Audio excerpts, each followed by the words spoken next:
All right, I think we're going to go ahead and get started this morning. Welcome to everyone. This is our Casper meeting for travel, recreation, wildlife, and cultural resources. And we're excited to be here in the Thyra Thompson building. And I know, I hope everyone had a great 4th of July and maybe we're ready to work now. No, some of us said no. But anyway, welcome to everyone and appreciate again our LSO staff for all that they do. Looks like we have Senator Grew on tap, so welcome. We do have a quorum. We're missing a few. Hopefully they'll get here. It sounds like we may have some issues with the parade downtown and people not being able to get here, but hopefully they'll get here soon. So before we jump into it, we just always have to start with the little, we're not going to read the statement that we've been given by LSO, sorry. But if anyone that testifies today, please be nice, be respectful, and that's really all we ask. So with that, we'll go ahead and get started. Anything that you'd like to say, Co-Chair? Oh, yeah, absolutely. Oh, yeah, well, we've got one more sneaking in, so. I don't know who's going to do roll call. Is it Kelly? All right, go ahead. No, it's Heather? It's Heather. All right, go ahead, Heather. Senator Baldwin. Excused? Senator Ellis. Present. Senator Guru. Here. Senator Jones. Here. Representative Angelos. Here. Representative Burkhart. Here. Representative Byron. Here. Representative Larson. Here. Representative Singh. Excused. Representative Storer. Excused, she should be coming online. Representative Western. Here. Representative Winter. Excused. Co-Chairman Newsom. Here. Chairman Schuler. Here. You have a quorum. Thank you. Barely, but we got one. So hopefully we'll get a few more bodies coming in. But with that, we're excited to have Director Nesvik here and the folks that he brought along we've got a busy morning with a number of bills, bill drafts particularly that a lot of folks have been working on. And so we'll turn the time over to you, Director. Well, thank you, Madam Chair. Brian Nesvik, Director of the Wyoming Game and Fish Department. I'm joined here today by my Deputy Director for Internal Operations, Eric Wiltanger, to my right, our CFO, Meredith Wood, to my left. Both of them were here with me at the May TRW meeting. And then we've also got our Fiscal Division Chief behind me, Dirk Miller. And we will have our Fish Division Chief for the discussion this afternoon regarding commercial fishing guides. Alan Osterlund will be here for that. So, Madam Chair, I don't have anything other than a plan to work on these bills. I didn't have any agency updates. I'm always glad if there's anything anybody wants to ask to certainly address those questions. But I thought if it's your pleasure, I would just start with a quick background on the first bill that's on the agenda, and then let you do your thing and discuss it. Okay. Thank you. Go ahead. So this is going to be a refresher for pretty much everybody on this committee because we've talked about this bill not only at the last meeting, but also in the, not last session, but the previous session. This bill regarding hunting license weighted bonus point system was a consequence of the Wildlife Task Force that concluded their work here about almost 2 years ago now. But this was one of their primary recommendations to address a continued problem that we've seen in conjunction with both increases in demand for hunting licenses, but also decreases in the number of those licenses that are available specifically for bighorn sheep and moose. This bill really, it affects resident hunters and non-resident hunters in different ways. And so for non-resident hunters, when the legislature reduced the allocation for non-residents in the draw for bighorn sheep and moose, when that percentage went down to 10%, that obviously for non-residents decreased the number of licenses available at. And what that did then is it created a situation where in many cases there are bighorn sheep areas where there are no licenses that are in fact, most bighorn sheep areas, there are no licenses that go into the random draw.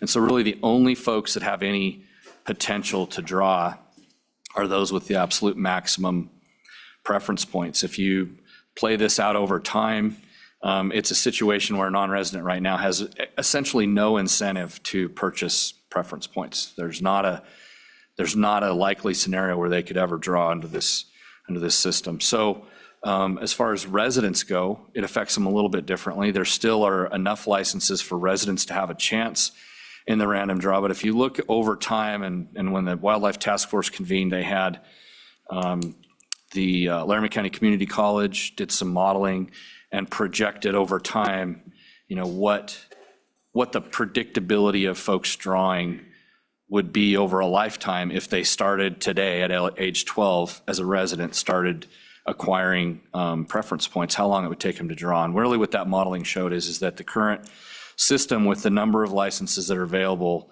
it really doesn't work with its original intended purpose. The original intended purpose was to provide certainty that you would, if you stayed in the system long enough, that you would draw. Under the current scenario with the current number of licenses, the current demand, that is no longer the case. The system was put into place in 1997, so it's been quite some time.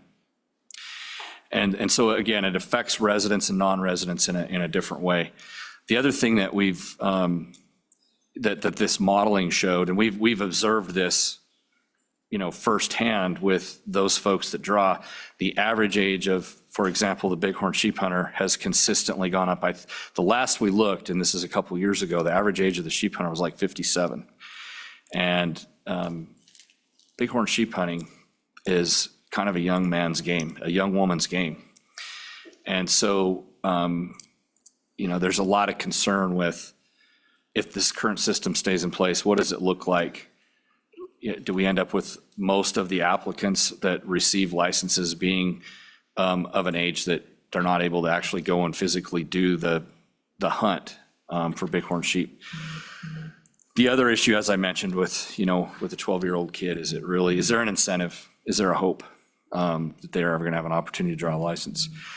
So what this bill does is it transitions our current system from a preference point draw where 75% of the licenses go to those with the highest preference points and 25% go randomly, to a random draw where those points are converted from preference points into bonus points.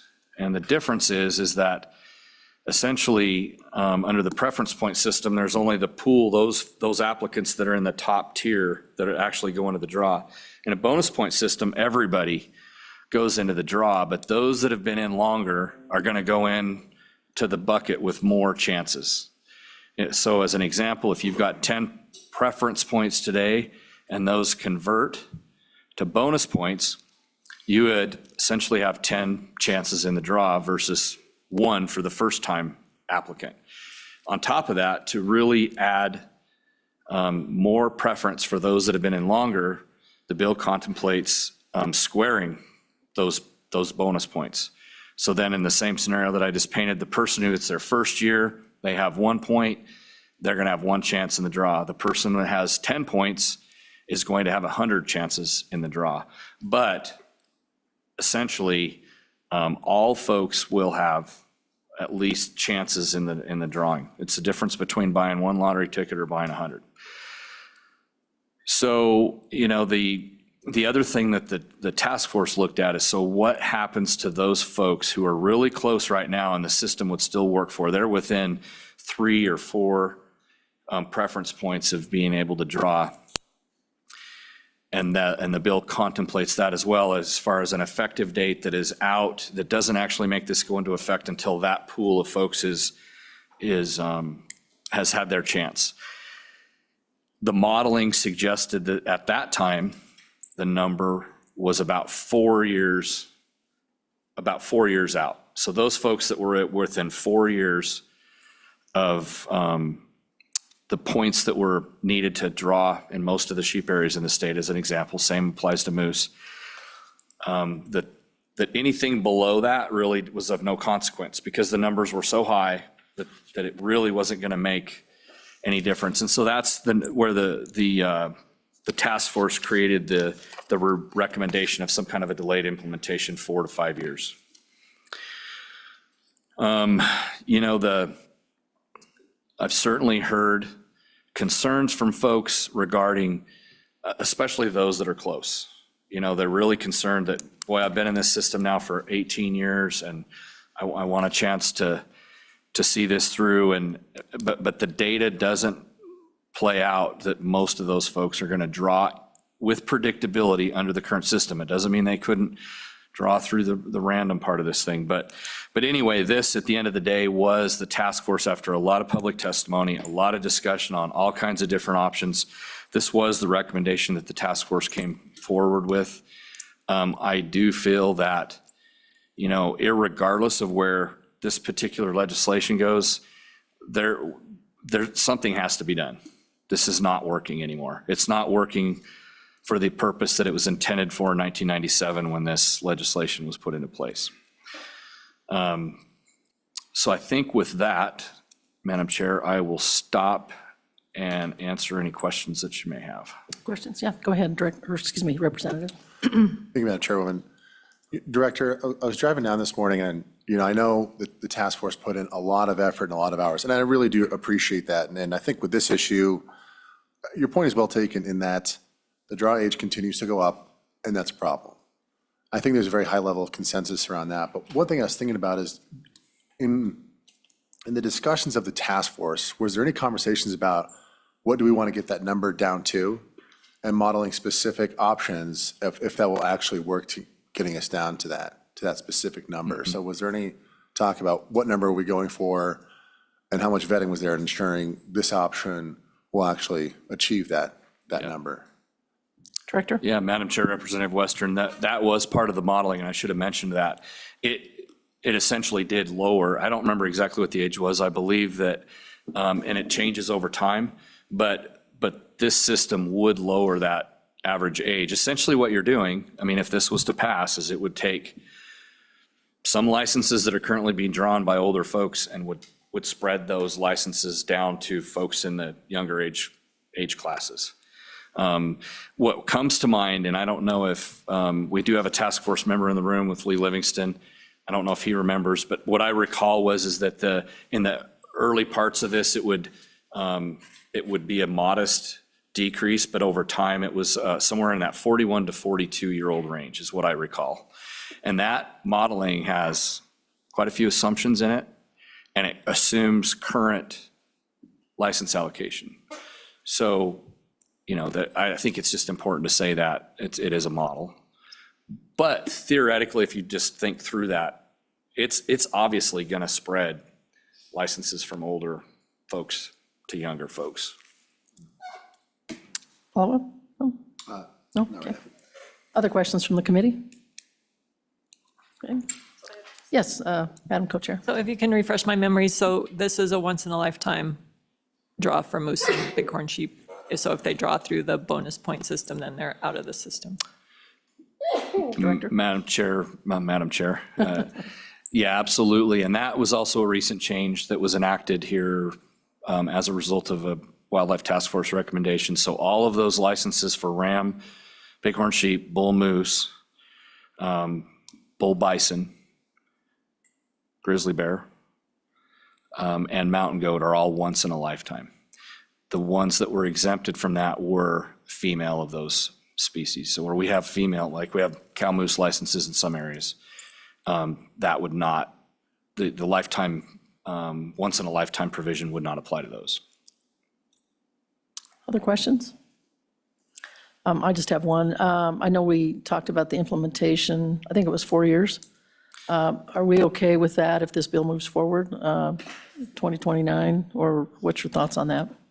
Yeah, Madam Chair, I'm comfortable with 4 or 5 years. I think we were somewhere in between there, but I think 4 to 5 is adequate, and it's supported by data. Also, just as a follow-up, I've only had a couple of my constituents reach out, certainly don't seem to like it. And sure, I'm positive both of them were probably higher end. And maybe, as I tried to describe it to them, they didn't quite understand that their chances are probably going to be better with the squaring. But have you heard much in terms of negative feedback on this particular bill? Yeah, Madam Chair, I've heard negative feedback from both residents and non-residents. Residents, the primary reason I've heard from those folks is that I'm close and I want to let the system play out because I want to have my chance. And I certainly understand that. From non-residents, the criticism has been you have to do something because I'm right now have no reason to buy another preference point. I have no chance now. On the flip side, from residents, the primary reason I've heard why they like this idea is because they want to have a chance for their kids to draw, so. Yes, go ahead, Representative Burkhart. Thank you, Madam Chairman. So, Director, refresh my memory a little bit, please. If this bill goes into effect, do we eventually do away with all preference points and bonus points and say revert back to the old 5-year waiting period? Or do we continue with what would now be bonus points forever? Director? Madam Chair, Representative Burkhart, the latter. This would, if this bill was passed in its current form, bonus points would be the new law of the land with no expiration on when those, on bonus points. Follow up? Yes, go ahead, Director. Thank you, Madam Chairwoman. So, Director, should we eventually get rid of all these bonus points, preference points, and revert to a similar system where it's really just a random draw for everyone? Your opinion, please. Yeah. Director? Madam Chair, Representative Burkhart, from my perspective, that is disingenuous to those folks that are so heavily invested in preference points. We literally have non-residents that are invested into the thousands. They've bought thousands of dollars worth of preference points, and I think that would be disingenuous for the state to pull the rug out from under those folks. Madam Chairman. Yes, go ahead. So, Director, I'm not talking about doing this immediately. I'm talking about maybe scaling something in over 20, 25 years, where the 25% that's allocated to the random draw then increases by, say, 5% over the next 20 years to where you just get rid of the points. You can't do it overnight. I agree with you on that. But would something like that work? Director? Yeah, Madam Chair, Representative Burkhart, I appreciate the thought. I haven't really thought through that. My initial reaction to that is that if this state's ever going to move away from preference points, that's the only way that it can, reasonably, legitimately be done as a gradual removal over time. And again, I would like to remind the committee that this only, right now, we're only talking about points for bighorn sheep and moose. There are other preference points for non-residents, not for residents, but for non-residents, and that's an apples and oranges discussion. Yeah. Okay. Thank you. No. Yep. Okay. Any other questions? Yes, go ahead, Representative Singh. Thank you, Madam Chair. Director Nesbitt, would you mind repeating the average age of the hunters that are able to partake in this right now? Director? Yeah, Madam Chair, Representative Singh. So when the task force convened, which is a couple years ago now, the average age of the sheep hunter was 57. No? Any follow-up? Thank you, Madam Chairman. No. Okay. Any other questions? Okay. Anyone on the staff have anything to add? Okay. Luke, I don't know if you wanted to go ahead and do just a quick overview of the bill itself. Not your first rodeo either, but it seems like the more we hear about it, the easier I think the whole concept becomes. So go ahead. Appreciate it. Madam Chair, Luke Plum, LSO, here to discuss 25 LSO-0058. This is the weighted bonus point system. I won't try to rehash it too much. I think Director Nesbitt did a good job of kind of explaining the bill. I did just want to note some changes to this draft from the one that we looked at last time in Cody. The bill has several conforming amendments throughout, including bonus points and addressing that. It was a suggestion within LSO. What this bill does is previously all the changes, like the primary changes that this bill was making, were in subsection B of 23-1-703. Those bill draft actually repeals that section and just recreates all that language in a new subsection J. And the point of doing that was just to try and make it a little bit cleaner, simpler, and it reorders some of the language in there a little bit, but it's the same exact language. It's just so that it's not all that strikeout and new language included in there. And so I just would kind of go ahead and jump ahead to page 7, where subsection J starts. All of that new red language just provides that licenses that are issued under the subsection for moose and ram bighorn sheep shall be through a weighted bonus point random drawing. You know, it does just basically allow for the department to assign bonus points to each license applicant for those 2 species. And it's essentially, a bonus point is what would be a preference point. You get 1 bonus point for every year you unsuccessfully apply or buy a bonus point.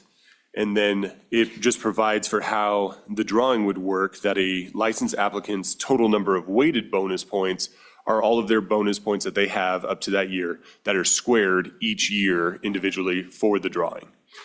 And so, as Director Nesvik mentioned, right, so if you have 10 bonus points every year for the drawing, that would be squared up to be 100. The next year you would have 11 bonus points, and then those would be squared. And this does specify, that the weighted bonus points shall not accumulate year to year, that squared number, but each year it'll be recalculated based on the total number of bonus points that a license applicant has.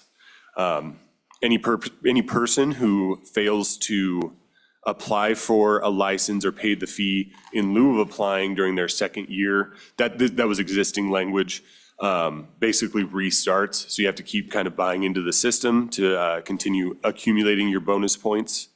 And then all available licenses that are issued under this subsection with any hunt area shall be randomly selected through a drawing until all of the licenses have been assigned, have been issued. So that's the primary change. Like I said, just put it into that subsection J, just so that it's cleaner. It's all there together. And that did require a few additional conforming amendments, just where it previously said 23-1-703B, just making some of those changes. I realize I should jump back just briefly. One sentence at the beginning of the old B has been moved into subsection C. It's on page 5. And that's just where it says that, no person may apply for or receive more than 1 cow or calf moose or 1 ewe or lamb bighorn sheep license in any consecutive 5-year period. And then that is the subsection that puts the limits on, the lifetime limits on receiving those licenses for those species. And so that's just kind of the primary change, and going through the rest of the bill is, once again, primarily those conforming amendments just to address the change from bonus points to preference points. The preference point program for I believe it's primarily for the non-residents, for the non-resident antelope, deer, and elk licenses will remain in this bill draft.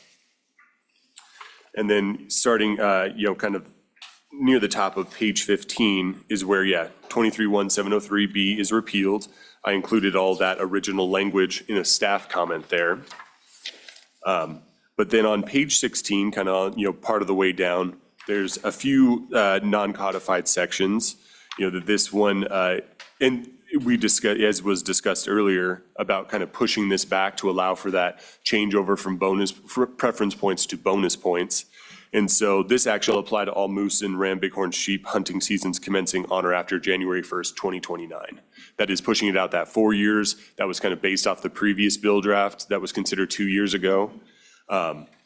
Section 4 requires that the Game and Fish Commission promulgate rules to implement the provisions of this act for transitioning preference to bonus points. And that has to be done by January 1st, 2029. And then Section 5 is just the split effective date. It allows kind of for the department to start doing that transition, and then the rest of the bill becomes effective on January 1st, 2029. And so just for the committee's consideration, that's kind of what I addressed in the staff comment at the end of the bill. But with that, I think that's the quick run through, and be happy to answer any questions. Any questions for Lucas? Yes, go ahead, Representative. Thank you, Madam Chairwoman. So Lucas, or commission, rather, department, we've talked about mostly ram, bighorn sheep, and bull moose. And we do break out in here cow and calf moose or ewe or lamb ram. But we also say in other sections, and I'm just reading page 7, I'm on line 13, it says, for moose and bighorn sheep, ram bighorn sheep. Do we need to add in bull moose to those comments to differentiate them, because we have separate areas describing cow and calf moose? Do we need to be saying bull moose? Based on Director, what you said earlier about the bull moose license, I just want to make this clear in statute, because to me, moose is an all-inclusive term of all kinds of moose. Director, you want to take a stab at that? Sure, Madam Chair, Representing Burkhart. So I'm looking now at page 6 at the top, and it's talking about license types, and so it says any moose or antlered moose on lines 1 and 2 on page 6. I think that covers what now where did you see, I missed the page Page number. 7. Page 7, Since line issued under this- 13. It says issued for Yeah. moose and ram bighorn. Madam Chair, Representative Burkhart, I do think that needs to say antlered moose. I think that's a good catch. Okay, and I think there are a couple other places in here, so when time comes, I will make that as an amendment. Sure. And then make it universal to have staff just go in and add that as appropriate. Yeah. Thank you. Good catch. And I think there's a line 15 also needs a change as well, so. On page 7, so there's another one besides it. 17? Yeah, 17, yeah. So, okay. Any other questions for Lucas? Okay, thank you for that. Questions for Director? Yes, go ahead, Co-Chair. So, Director, do you anticipate that somebody purchasing a bonus point would pay the same as a preference point? It would be the same amount of money? Director? Madam Chair, Representative Newsom, so my recommendation would be that we just conform the current license fee structure so that the authority, right now the commission sets those it's got a cap on it, but that we conform language that changes the terminology from preference point to bonus point. That would be something we'd need to do in statute, and I need to look at where that would be, but that's something we would need to do. Any other questions? I just have one other one, because it seems to me that eventually, once we start, working on the calculations and all of that, will you need more staff members, do you suppose? Have you thought about that in terms of, I know you're on the way out, but just wondering, kind of, and by the way, we appreciate you so much. If you could answer that. Yeah, Madam Chair, so I don't believe so. I think, we have a very complicated system now, and we have a really highly qualified license program with just a couple of folks. And really, this is a computer programming change. It's not, I don't believe that the increase in workload would require us to have to hire more people. Thank you. Anything else from the committee? Okay. Questions? Anything else from the staff? No? Okay. With that, then I think we'll go ahead and open it up for public testimony. Madam Chairwoman? Yes. Are we doing testimony? Oh, we on got to this- do the on this? working group. Yeah, let's do the working group first. Oh, Date. Would you mind doing that before we open it up? Madam Chairman, absolutely. All right. Let me pull up my notes here real quick. I really appreciate the director taking some time and energy to set a meeting up with the Idaho Game and Fish. Obviously, they do a pick your species, whereas currently Wyoming residents, they can apply for mountain goat, for moose, and for bighorn sheep all in the same application year, which is pretty handy. One of the things Idaho does is if you want to apply for one of those, you have to pick one, and that's the only one you get to apply for. The idea being is, how does that work for them, and are they seeing more equitable and fair kind of drawing system? And we had a very informative Zoom call with them last month. The ultimate takeaway is that it did help the draw odds of some of these folks, but only to a de minimis extent. I think on average, when we looked at some of their numbers, it was increased the individual's draw odds by, about 3 to 4% per individual, which is not nothing, but it's not like their draw odds go from, say, 5% to 20%.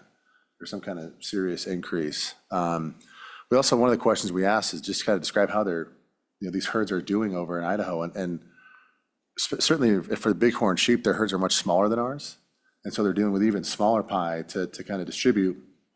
amongst these residents and non-residents. And so what ultimately I concluded, and I'll certainly let the director speak for himself, was that it wouldn't increase draw odds significantly if we were to convert to this system. We could certainly, option would be to overlay that system on top of this bonus point system to combine them both, and that might have an increase in draw odds. But if we were to convert strictly to theirs, we wouldn't see a major increase in those draw odds. And so that was certainly something I concluded. I don't know, Director, if there's anything you wanted to add on to that. Madam Chair, I think that Representative Western did a great job of summarizing that discussion. If we're going to go down, if we're going to entertain that, I think there's some things that we would want to talk about. I think there would definitely be some concerns from the public who don't want to just pick one. They want to be able to draw both sometime in their lifetime. They don't want to just pick one and go there. So Representative Western's exactly right. There is some increase in drawing odds with that, where you have to pick one species a year. But I don't know if the increase is worth it with the decrease in folks' perspective on opportunity and the opportunity to be able to apply for both every year.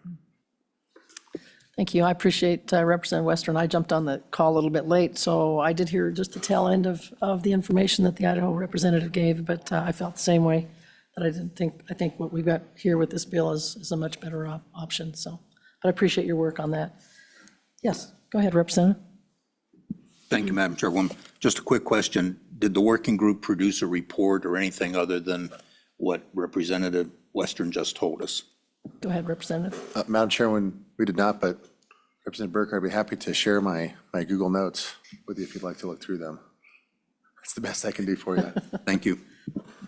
Any other questions? Yes, Representative Singh. Thank you, Madam Chairman. Director Nesvik, it was mentioned that the population of animals that we have is different, of course, from state to state, right? So Idaho had less of these animals than we do. When you're generating these statistics, how much of the integrity of the existing populations are we leaving intact? Director. So, Madam Chair, Representative Singh, I think what I understand you to say is how is our objective to maintain herds at the same level or to increase them? Is that a fair way to say? Representative. Madam Chairman, yes. How much of the herd would be left afterwards? Okay. So, Madam Chair, Representative Singh, so each one of these herds is managed for an objective that's established by the commission. And really what we focus on is figuring out what the habitat can support. That's where we set the objective typically for these species. There's not usually a competing interest with private lands when you're talking about sheep, as an example. And so there's the science is figuring out what the habitat will support, what's the right number of sheep.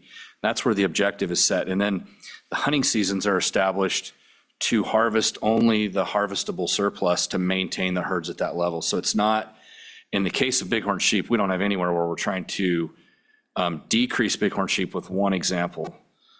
We have a herd in south central Wyoming where we don't want them to grow we don't want them to move any further. And so we are using some ULAM licenses there to keep that herd in check and to not let it grow anymore. But for the most part with bighorn sheep, we're just harvesting that surplus each year, the annual recruitment, and not decreasing the herds. Good. Okay. Other questions? Okay. With that, then we'll go ahead and, unless you have anything else to offer on this, we'll go ahead and open it up for a public testimony. Did Mr. Livingston did you want to jump on here since you were on the Wildlife Task Force? No? Okay. Anyone from the public, please come forward. Please introduce yourself, and we're glad to hear from you.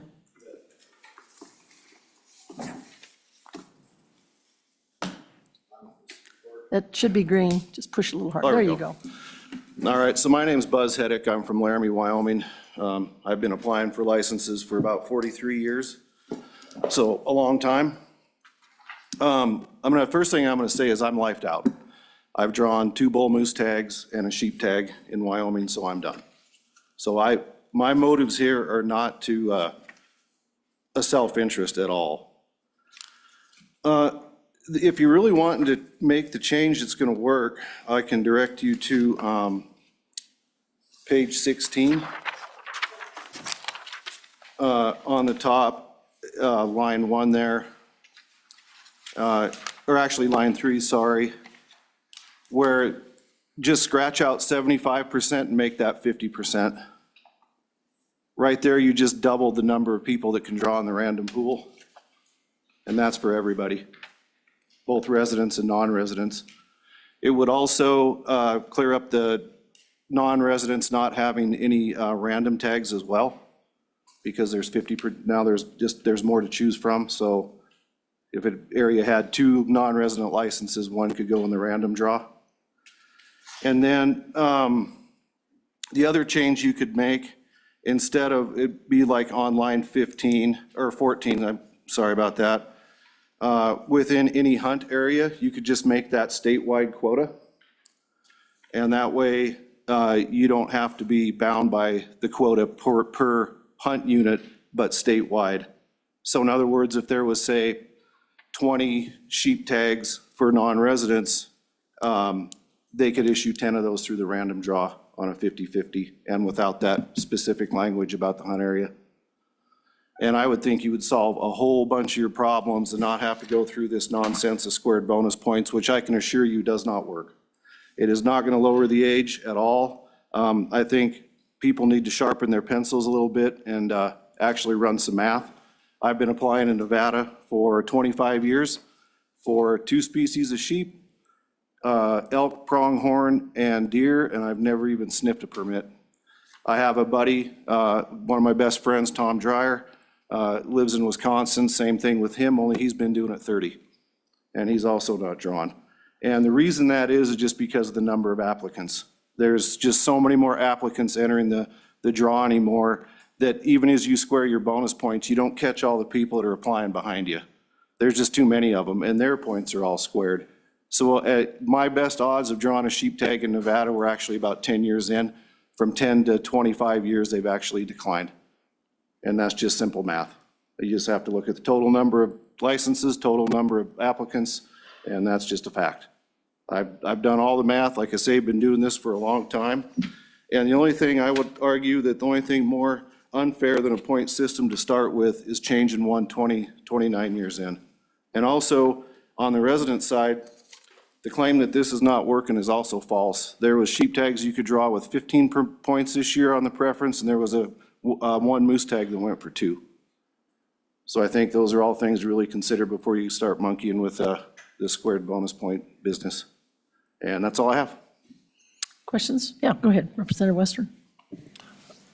Thank you, Madam Chair. Mr. Heddick, I know you've been passionate about wildlife issues for a long time, and I certainly appreciate that. I think we've spoken on the phone before, if I recall correctly. You know, I've kind of thought about that same idea you had, but as we all know, devil's always in the details. With that idea where they get bunched in, you made that recommendation to switch from that hunt area to statewide. I think they issue roughly like 180 or so tags a year.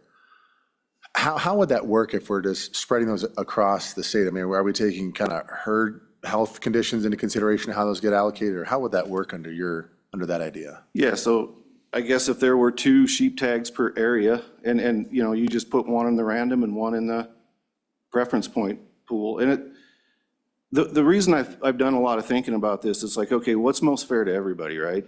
I mean, it's not really fair to change the system 29, years in. But on the other hand, I think it's not really fair for 75% of the tags to be going to just the top preference holders either. And if the true goal is to just increase the number of people that don't need points, then that's the easiest way to do it. It's clean, it's easy, it's changing 1 word. And as far as like, say there was a sheep, they do it now, with sheep licenses. If there's only 1 or 2 sheep licenses in a unit, they alternate it between residents 1 year, and maybe 2 or 3 years later, a non-resident will draw the tag. So I don't see what the problem is. You just look at the statewide quota, split it in half, and let the game and fish and I would say the biologists decide, where they want those tags and how many and all that thing, which they do.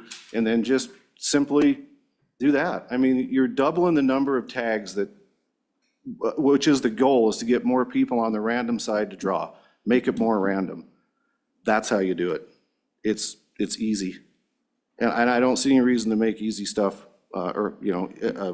easy solutions hard. It's just not that hard. Yes, follow up, go ahead. Thank you, Madam Representative. Chairman. Mr. Reddick, so if we chop that number down to 50%, what would that have, or what impact would that have on, let's say if we just modeled, I think Area 5 has the most, is there 3 or 5? One of those ones up there, they allocate the most tags. What impact would that have on those kind of different criteria, the high point holders, the mid ones, or the teens, and the low point holders, as well as the random, in that kind of scenario? Have you done any modeling on what that would, how that would shake out? Yeah, I have, Mr. I think what it would do, it would prolong the time that the point holders took to draw a little bit, because again, you're taking 25% of the tags from them, right? But they still have the incentive to keep applying under that system because they know eventually they're going to get a tag. It also would definitely increase the odds of people that don't have max points, or the high point holders. You're doubling the number of tags available to them. I mean, it's like common sense, right? I mean, I'm not trying to, sound like it's too easy, but it is that easy, and it would definitely drag out that a little bit for some of the top point holders. They would have to, it'd prolong it a little bit, but it's better than what they're going to be going to, which is a squared bonus point system, which will probably be like me, where 25 years later, you still don't have a tag. One last follow-up, please. Yes, go Thank you, ahead, Madam Chairwoman. Mr. Heddick, so right now, the average draw age it's about 57, give or take. In this kind of scenario, did you look at how much this would lower draw odds, or lower the average age of someone who draws the permit? Madam Chair, Go Representative ahead. Western, it would really depend on what areas you choose to apply for. Because like I say, there's, right here, there's a moose tag you can draw for 2 points. So if you're 12 years old, you get 2 or 3 points, you can draw a moose tag for a resident. How that would increase or decrease, I guess it would depend on the pool probably and who draws the tags. But if there's more younger people drawing random tags, I would have to think it would lower it some. And it may increase the age on the preference side, depending on where you put in. Because there was sheep tags that went for 15 points this year for residents. Madam Chairwoman, Yeah. do you know what area that was? 17 type 2. The type 2 That's the less than 3/4 curl ram. Or, excuse me, it was 12 type 2, sorry. I just looked at it on my phone. It was 12 type 2. I think Madam Co-Chair has a question also. So as you were going through your ideas, on page 15, in this bill, and Luke, correct me if I'm wrong, all of that language is repealed. And it is replaced with the language on page 7, starting on line 12. Is that correct?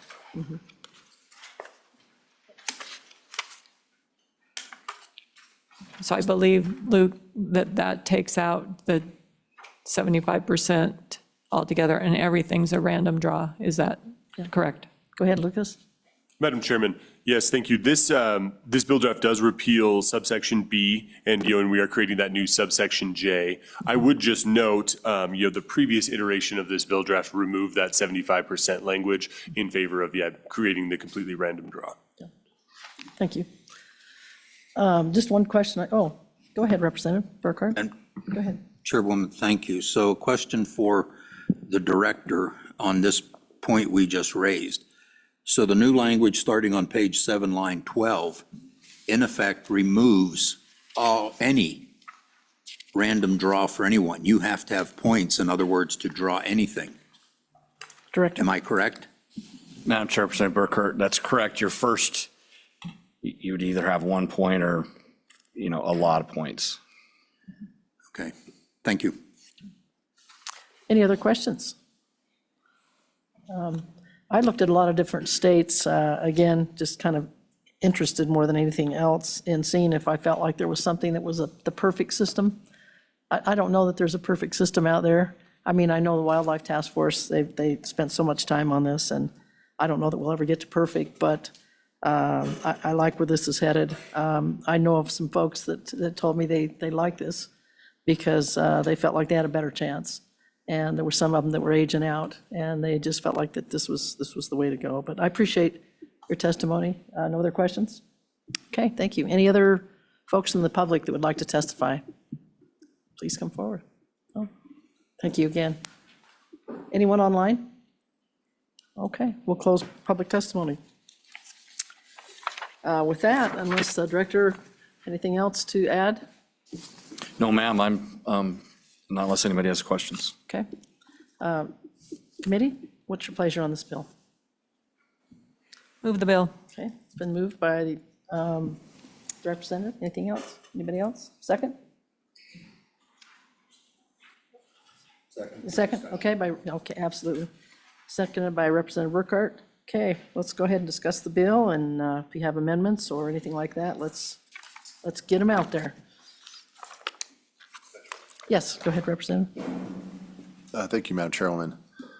You know, I think, the director mentioned that there are residents that just want to draw, and well, that's technically accurate. I think there's a little more depth to it than just that. I think it's a fairness concern, right? And while I think, in a head-to-head, if someone who has 10 points versus someone who has 25, obviously the person who has 25 has a much higher odd of drawing here. But because everyone is getting thrown into one pool, all the tags, one pool that everyone is eligible to apply into, I think we see that crowd out effect, where some of those folks who have some of those higher points, and when I looked up the numbers, it was right around 500 to 600 residents. Obviously, I'm not even including the non-residents, who would go from relatively high odd draw odds to very low. So from roughly 80 to 90% down to 20%, sometimes even less. Obviously, it depends on the area and other applicants. And so to me, that continues to be my primary concern. I think it is certainly a fairness issue, and asking other folks, asking those hunters to make some sacrifice in their draw odds, I think you got to do it. It's just given the problem we're up against. Asking them to go to almost sub 10% draw odds, to me, that's a really tough ask for some of those folks, and without implementing some kind of amendment or other kind of option that that allows it to be more fair, it's just that's a tough pill for me to swallow. Other comments? Just to follow up on that, I know the 4-year implementation, I think, takes care of a lot of that. I think it takes a lot of those top-end guys and gives them a pretty good chance. I don't know if it's enough, but I think it does at least give them the opportunities that they probably deserve to have a chance at these big game animals. Like I said before, I don't know that there's a perfect system out there where, because the wildlife, like you said, basically the decrease in the amount of animals that we have to draw from, we can't do anything about that. And an increase in demand, I think everybody and their dog is wanting to come to Wyoming to hunt. And if you look at the reasons, part of the reasons are, the prices that we charge. The states around us all charge more for just about everything. And it's a great place to come and hunt. And I wish there was a perfect system. I don't know that this is it, but I like where we're headed with it. Maybe as we implement it, if this goes through, we'll see some things that we need to fix, that we need to change, that we need to tweak a little bit. Other ideas from the committee? Yes, go ahead, Representative. Thank you, Madam Chairwoman. So I think we need to do something. This system is not working. I recently read an article where it described the point systems in all the states as nothing but a Ponzi scheme. Pretty tough language to hear. Wyoming was not called out specifically, it was the whole concept. Point systems, to me, work if you have a growing number of animals to hunt. When you have a growing number of hunters versus a decreasing number of available animals, the system gets out of line really quick. If it was up to me, life's tough, I would just do away with all the point systems immediately and go to a random draw with the 5-year waiting period like it used to be. And nobody seemed to complain too much to me about that. But we are where we are, and we do need to take care of those other the people who've been putting in for 29 years or 27, whatever. And frankly, they haven't drawn with all the points in 27 years. They wouldn't have drawn statistically no matter what it was. So the point system has nothing to do with them not drawing. It just is luck of the draw, as the saying goes. And if you're going to gamble, you might as well just gamble on a level playing field. So just some thoughts. Senator Guru or Representative Storer, do either one of you have anything you'd like to add? We keep forgetting about you, but we know you're there. No? Okay, yeah, go ahead, Representative. Thank you, Madam Chairwoman. You know, I'm very sensitive to some of these top point holders.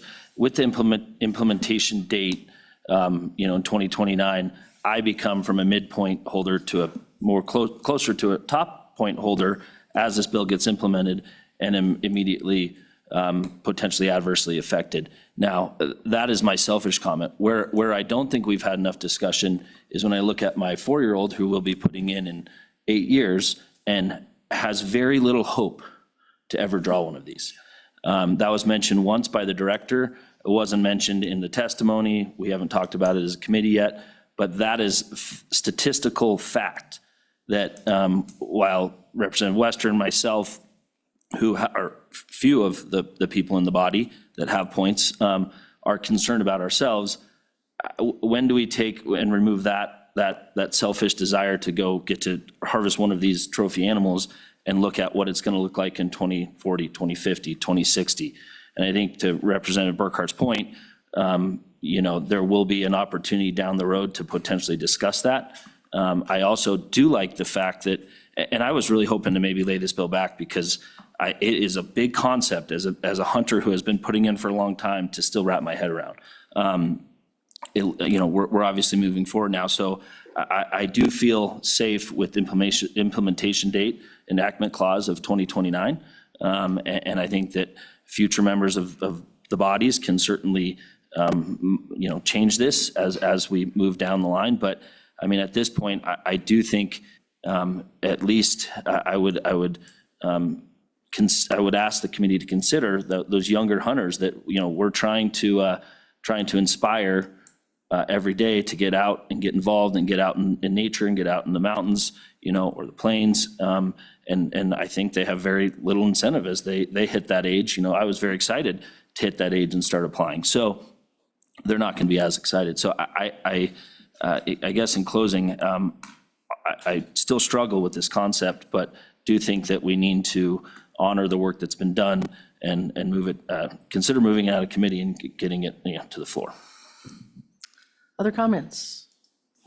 Madam Chair. Okay, yes, go ahead, Representative. Thank you, Madam Chairman. And I will bring I have a couple amendments that I'll bring, but one is I would revise the implementation date to 2026. Or 2025, actually. That gives the department, I think, enough time to implement. If you go out another 5 years to 2029, you're now going to have people who have 32 points and are still going to be complaining they can't draw. Just, again, statistically, that's going to happen. So I think stretching the implementation date out, while it looks really good, and a lot of us, myself included, won't be in the body at that time, so we don't take the heat for it. I would later offer an amendment to revise the implementation date. So, and at that point, or if the discussion's done, I'll start with my amendments. Okay. Director, just to follow up on that, I know part of the reason that it was in there was not only to give those hunters that were at the top some time, but was also to give the department a chance to make the change. So what are your thoughts on that, Representative Burkhart's idea? Yeah, Madam Chair, Representative Burkhart, the primary reason for that delayed implementation was to address those folks that were very close. As far as implementation time for the department, typically on any major licensing restructure like this, from the date it's implemented, we need a full license year and a half to get it done. The logistics are pretty interesting because we're setting license quotas 6 or 8 months before hunting season even happens, which makes it a long time that we need to implement these things. So it's about a year and a half from when the statutes pass that we need to be able to get it right. Anything else? Okay, let's go ahead then and take a look at the bill and see if there's any amendments. We'll just go page by page if it's okay. Page 1, anyone? I don't think we have much on page 2. It's pretty much conforming. Page 3 just has the bonus points. Stop me if you see something that you need to fix. Page 4. Page 5, same thing. There was one little section down on section C. Does anybody have any issues with that? Okay. Page 6. Page 7. Yes, go ahead, Representative. Thank you, Madam Chairwoman. Page 7, line 13, before the word moose, insert antlered so that it reads for antlered moose, and then conform that with the rest of the changes. And I think there would be another one on page 8, line 16. First word is just moose, so it'd become, I guess, go up to line 15 for an, add an N to the antlered moose. And anywhere I may have missed, just make that conforming change that we're discussing antlered moose. Did you guys get that, LSO? Okay. Anything else on page 8 or 7? If I can get Sure. a Oh, yeah, second yeah, on we that. We do need a second on that. Let's vote on that. All those in favor of that change, please say aye. Aye. Opposed? No? Okay, that's passed. Anything else?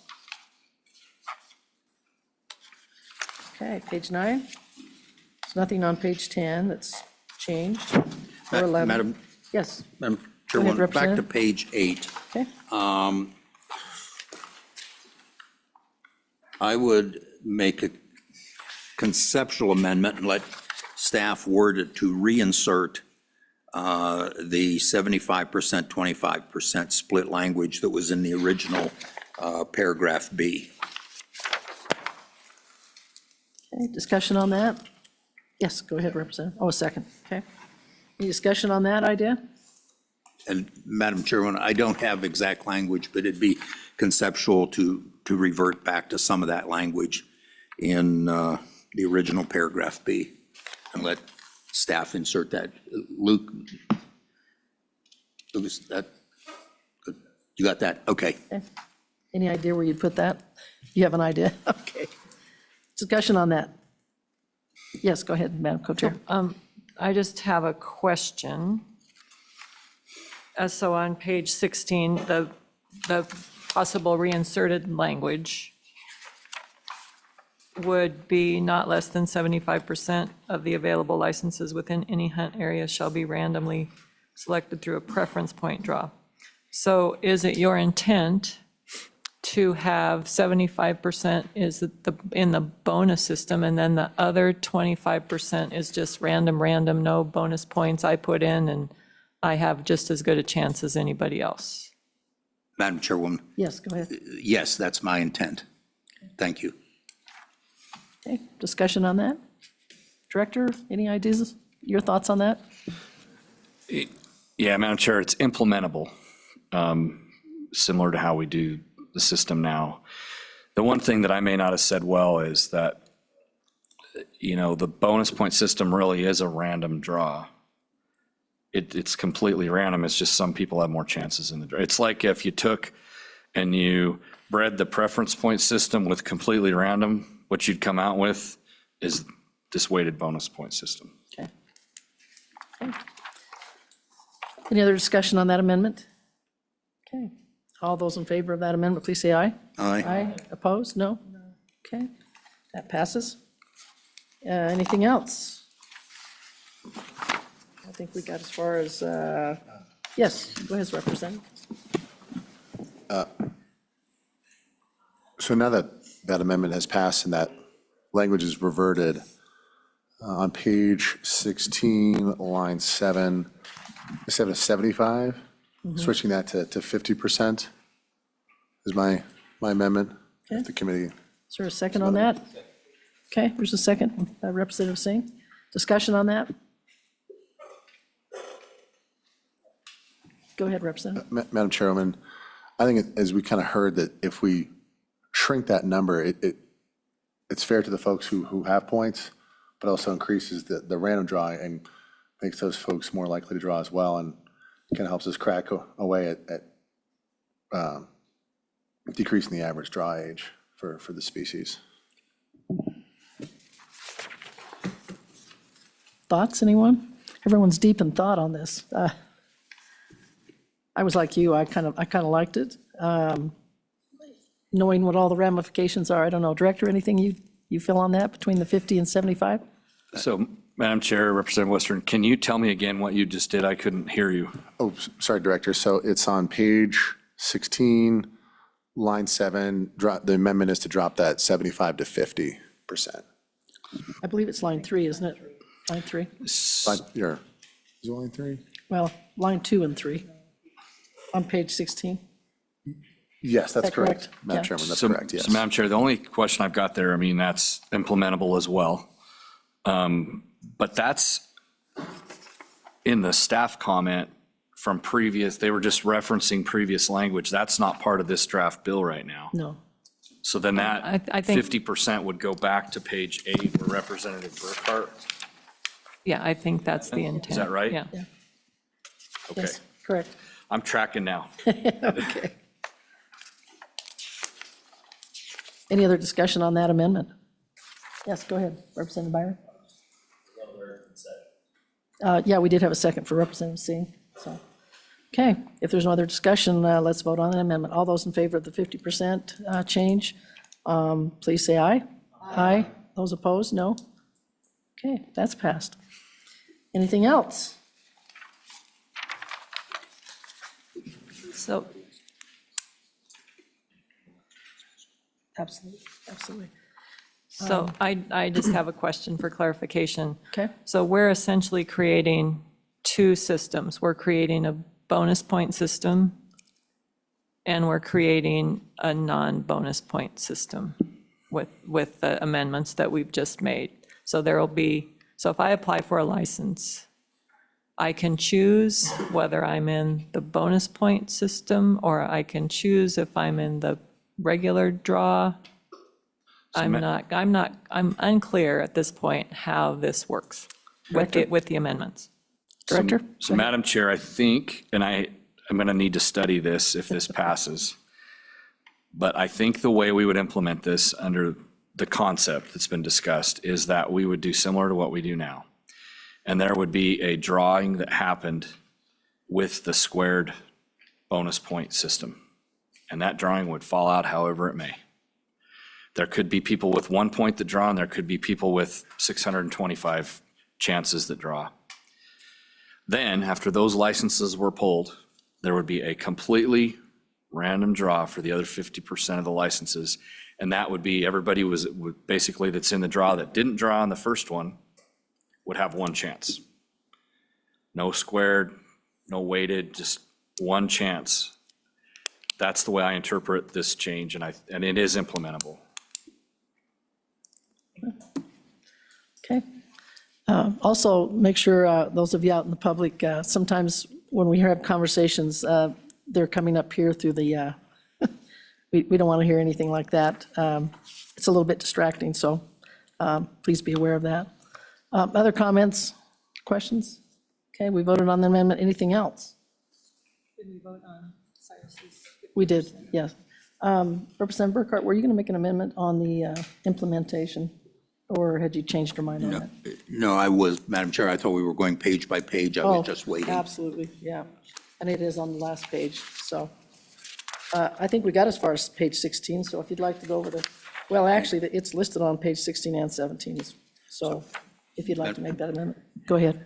Madam Chairwoman, I would propose on page 17, line 8, changing the effective date to January 1, 2026.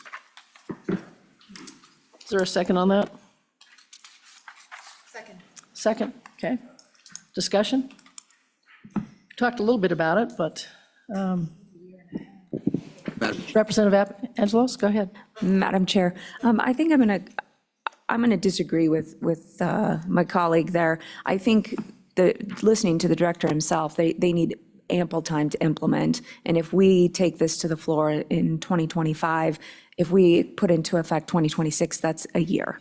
So I'm going to go with, to be fair to people with higher points, I'm going to vote for the 2029. I would even be okay with going 2030, but I think it's imperative we give plenty of time for the department to get it implemented and for people to wrap their heads around it and give, I mean, as fair as you can give people that have those points. So I'm going to be against that. Other discussion? Yes, go ahead, Representative. Thank you, Madam Chairwoman. So the 2026, I believe, is enough time for the department to make these changes. While you could argue it's only a year, I think they can get it done. Because if we go out to 2029 or a later date, all we're going to do is add people in who have the maximum number of points. Those are going to go up, and it's just going to exacerbate the situation. So that's my logic to it. We do it as soon as possible, based on what the department said. They can start anytime because the rest of this goes into effect immediately. So actually, it would go into effect right after session or whenever it's signed into law, and they can be ready to go. Other discussion on this amendment? Okay, we're ready for a vote. All those in favor of the amendment on page 17, changing 2029 to 2026, please say aye. Aye. Opposed? No? Okay, I think that amendment has failed. Anything else? No other amendments? Okay. In that case, I think we're probably ready for a vote. So, Heather, go ahead. Madam Chairwoman, this is a roll call for 25 LSO 58, hunting licenses, weighted bonus point system as amended. Senator Baldwin excused. Senator Ellis? Aye. Senator Guru? No. Senator Jones? Aye. Representative Angelos? Aye. Representative Burkhart? Aye. Representative Byron? Aye. Representative Larson? Aye. Representative Singh? Aye. Representative Storer? Aye. Representative Western? No. Representative Winter? Aye. Co-Chairwoman Schuler? Aye. Chairman Newsom? Aye. That passed. Madam Chairwoman, Bill is passed. Madam Chairman, if Yes. I may, I'd like to switch my vote to aye. Okay? That's acceptable to the Chairwoman. Yeah, it's all right with me. Okay. All right. A lot of work on that bill, so we'll move on. The next bill for our peruse is Bill Draft 25 LSO 0059, the mule and whitetail deer separate hunting seasons. So we'll go ahead and turn it over to Director. Thank you, Madam Chair. So again, this is a bill that's been contemplated by this body multiple times. We talked about this in May. The short answer on this bill is that it, in statute, separates out, it takes the definition of deer and splits it into whitetail and mule deer, two separate species in Wyoming, and puts in place an opportunity for different license fee structures for each species. And I mean, there's a lot of pages here that are conforming statute language, but I mean, essentially, that's what this bill does. I don't need to belabor it at all. So I'm glad to answer questions. Questions for the director? I know there was a lot of discussion this year about this on both sides. I'm assuming the House had as many fun conversations as we did on the Senate side. I had a couple, but maybe I'll wait. Let's go ahead and move to LSO. Do you want to do any highlights of this? I mean, I know it's just conforming language, but it's up to you, Lucas.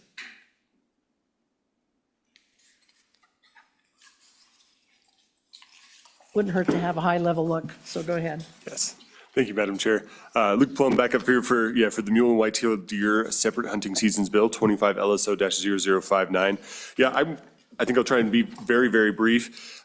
Just it does split out, anywhere that there are references to deer throughout Title 23 to allow it to be mule deer and white-tailed deer. This bill draft does break out the license types for both mule deer and whitetail deer. They're the same price, but just within, I'm sorry, I want to make sure I'm saying the right one. Yeah, it's 23-101. It's kind of where all the license costs are broken out. It does all of that. And then I just did have a few amendments that staff comments for the committee to consider. The first one is on page 4, and this is related to the gunpowder and buckskin hunts. Right now it is that the commission can issue up to 25 licenses each year for those specific types of hunts, and it breaks out mule deer and whitetail deer. So it's just if you'd like it to be 25 total mule and whitetail deer licenses, or split it up so there's 25 for each species. Further on page 7, this one goes to the licenses that can be issued on behalf of a commissioner each year, whether those should be split up. This is where they can have up to 8 total elk, deer, or antelope licenses each year. So it'd be up to the committee's discretion if there should be more for them. On page 9, it discusses, I have a staff comment kind of for on previous page 8, it's 75 deer licenses set aside to be used for the national bow hunt, whether that should be 75 for each species or in total. And then my staff comment on page 11 is just addressing that breakout of the license fee costs. But that's really the entirety of this. I did realize I was looking at this and just had a slight mistake on the effective date at the very end of the bill on page 17.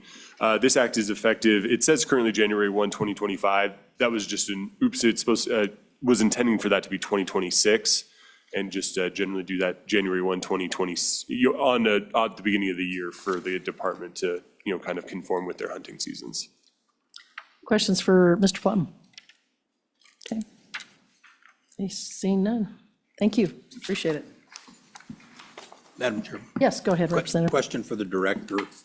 And I'm on page 4, the discussion of the gunpowder buckskin hunts. Excuse me.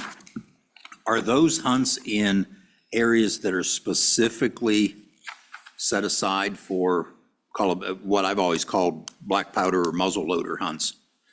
And I believe I forget the number, Rollins is one corner of that section where it's the northeast of there, northwest out into the desert, where it's a black powder hunt only. Is that what those licenses are for, or? Yeah, Madam Chair, Representative Burkhart, no, those seasons are completely separate. This is a very historical, long-held tradition. I don't know when this was put in statute. It was a long time ago, but there's a buckskin gunpowder hunt. I believe it's in Sheridan County that has happened every year. And these licenses are allocated specifically to that hunt. There still is the opportunity for the commission to look at places like where you're talking, where we do have some black powder only hunts. Those licenses come off the normal hunting season quotas for those areas. This is an additional quota of 25 whitetail licenses in an area where we have lots of whitetails. Thank you. One of the questions that I had, again, pertains, Director, to the staff comments. What are your thoughts on a possible amendment to go 25 mule deer, 25 whitetail in a number of these areas? I mean, I know we had more of the mule deer that died off versus the whitetail. I mean, I know I've heard from some of my constituents that say, up the whitetail licenses and, manage those herds and maybe keep the mule deer where they are. What are your thoughts on that? Yeah, Madam Chair, I think that it's appropriate to have it as it's written, mule deer and whitetail. And the reason is that it gives the commission discretion there. So as an example, in Sheridan County with that particular hunt, it may not be appropriate to do that for mule deer, and the commission could make that determination because the language is discretionary. It says may. Okay. Thank you. Other questions? Yeah, go ahead. I have a question about that. So I think the question was, the staff comment was, is it 25 mule deer and 25 whitetail deer, or is it 25 cumulative 25 deer? Okay, I see. And the way that it's currently written is that it would be cumulative. It's not 25 of each, it's cumulative, and I'm supportive of that. Other questions on this bill? Comments? Okay. Anything else? Okay, it's pretty straightforward. So, well, with that, let's go ahead and open it up for public testimony then. Yes, I'm sorry. Go ahead, Representative. It's all right. My phone was buzzing and No worries. you know how it is. A quick question, mainly for staff and the department. At the last meeting, we talked about a combination license, but I see nothing in here on that. Are we taking that off the table? It's one or the other or both? Director? So, Madam Chair, I didn't know if that was a directive of the committee or not. I don't know if LSO feels differently, but when they drafted this, I'm not sure. I took away from the meeting that there was a directive to do that. I don't recall, to tell you the truth. Do you recall, Lucas? Madam Chair, I recall the directive is just resurrecting the previous bill draft. Yeah, and so we didn't consider that for this one, but could certainly do so if the committee wishes. Maybe we'll have some discussion on that when we get ready to move it forward, so. All right, anything else? Okay, with that, why don't we go ahead and open it up for public testimony on this bill? Anyone? Please come forward, introduce yourself, and tell us what you'd like to know about this bill.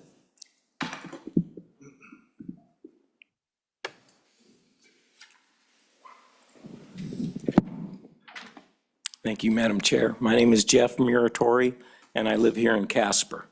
I've been following this bill ever since it was recommended rather quickly by the Wildlife Task Force. Currently, whitetails and mule deer are managed together and separately. We have general licenses where you can hunt both, or we have limited quota licenses, like a type 3 or a type 8 whitetail tag, that is only for whitetail hunting. So there's really never been a lot of comments about why we need to do this, but some of the consequences are in the general license area, where currently a general license hunter can shoot a mule deer buck or possibly any whitetail, as in our area right here by Casper. Then there are type 3 licenses that we can hunt whitetails later in the season. So by doing this and splitting this, I'll just give you a for instance. I have my 16-year-old grandson, and him and I are on Casper Mountain on public land hunting, and a whitetail buck jumps out. Now, if we aren't licensed for both deer, we only have a mule deer tag, we can't shoot the whitetail. So this is going to force general license hunters to buy 2 licenses. That is going to put more pressure on the mule deer herd, because a hunter is going to have the ability to not only shoot a whitetail, but to shoot a mule deer. So that's probably the biggest problem with this. Now, there's going to be a lot of hunters that aren't going to choose not to buy 2 licenses. The chances 3 out of 4 are those are going to be mule deer general licenses. So we're taking away the option where a hunter, a licensed hunter, can hunt a mule deer and hunt for a mature buck and not shoot one, and then later hunt for a whitetail deer.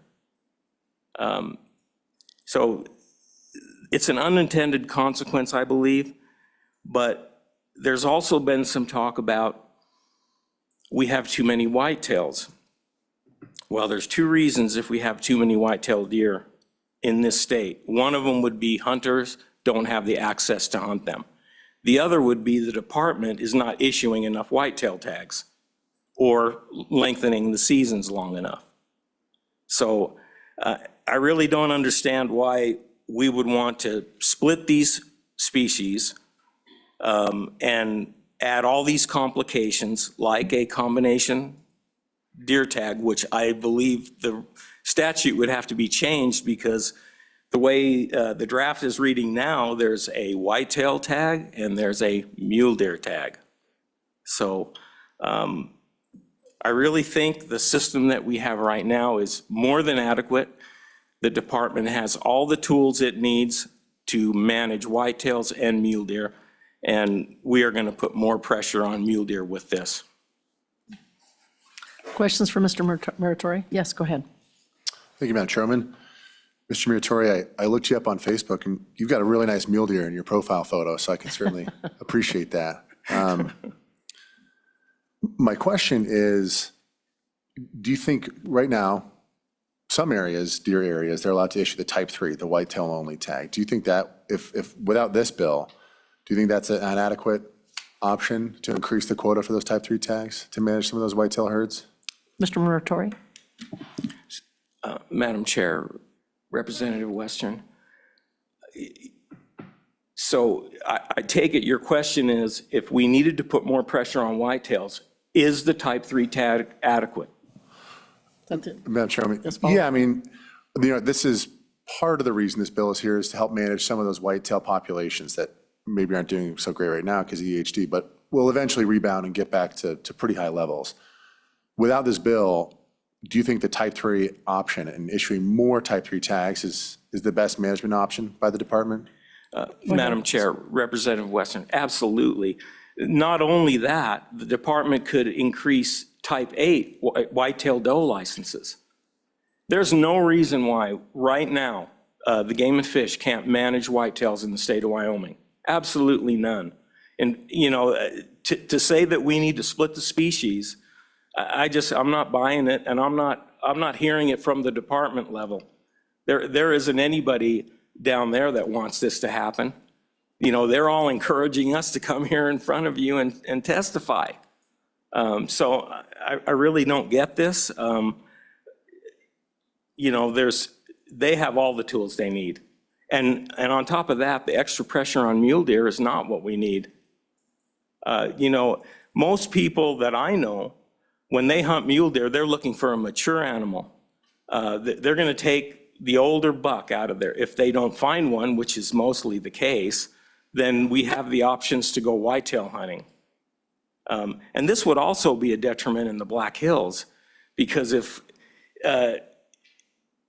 people are able to buy 2 licenses and hunt mule deer locally here and then buy a whitetail general and then go up to the Black Hills, how many more people are going to be on the national forest up there that normally wouldn't be? And on a yearly basis, on an average, 7,000 residents use their general tag on whitetail. So if those 7,000 are able to also buy a mule deer tag, see the dilemma? I have one question for you, sir. I think you kind of inferred that maybe access is an issue with the whitetail. Is it because most of the whitetail are still hanging out in private areas rather than, I see a lot of them even coming on the western side where I'm at, but is it because of the access issues with private land? Madam Chair, yes, absolutely. Access for whitetail hunting is similar to what we're experiencing now with elk. When elk have a refuge, they just prosper. Same thing, even more so with whitetail deer. Mm-hmm. So splitting the species isn't going to solve an access issue, not at all. But if we need to kill more whitetails, issue the licenses. Other questions, comments? Okay, thank you very much for your testimony. Appreciate it. Anyone else that wants to testify on this bill, please come forward. Welcome back. Yeah, thank you. You don't need to Sorry. introduce yourself. I think we know you already, so go All right, ahead. well, sorry to be a pain. No, but, that's all right, sir. We appreciate it. All right. Yeah, I really do not like to come here and complain. I really don't, but this actually is a solution in search of a problem. I really can't add a whole lot to what Mr. Muratori already said. There's already abundant ways for the department to, control whitetails with type 3 and type 8s. And if you want to control whitetail, get us access and just issue those licenses. And the only other thing I would add is that, like him, I'm also hearing from a lot of the department biologists and people that I know that they just do not really want this. So I would encourage the department to just use the tools they already have. And that's pretty much all I have. Questions for Mr. Hedrick? Okay, thank you so much. Thank you. Appreciate it. Any others in the room that would like to testify? Come on up.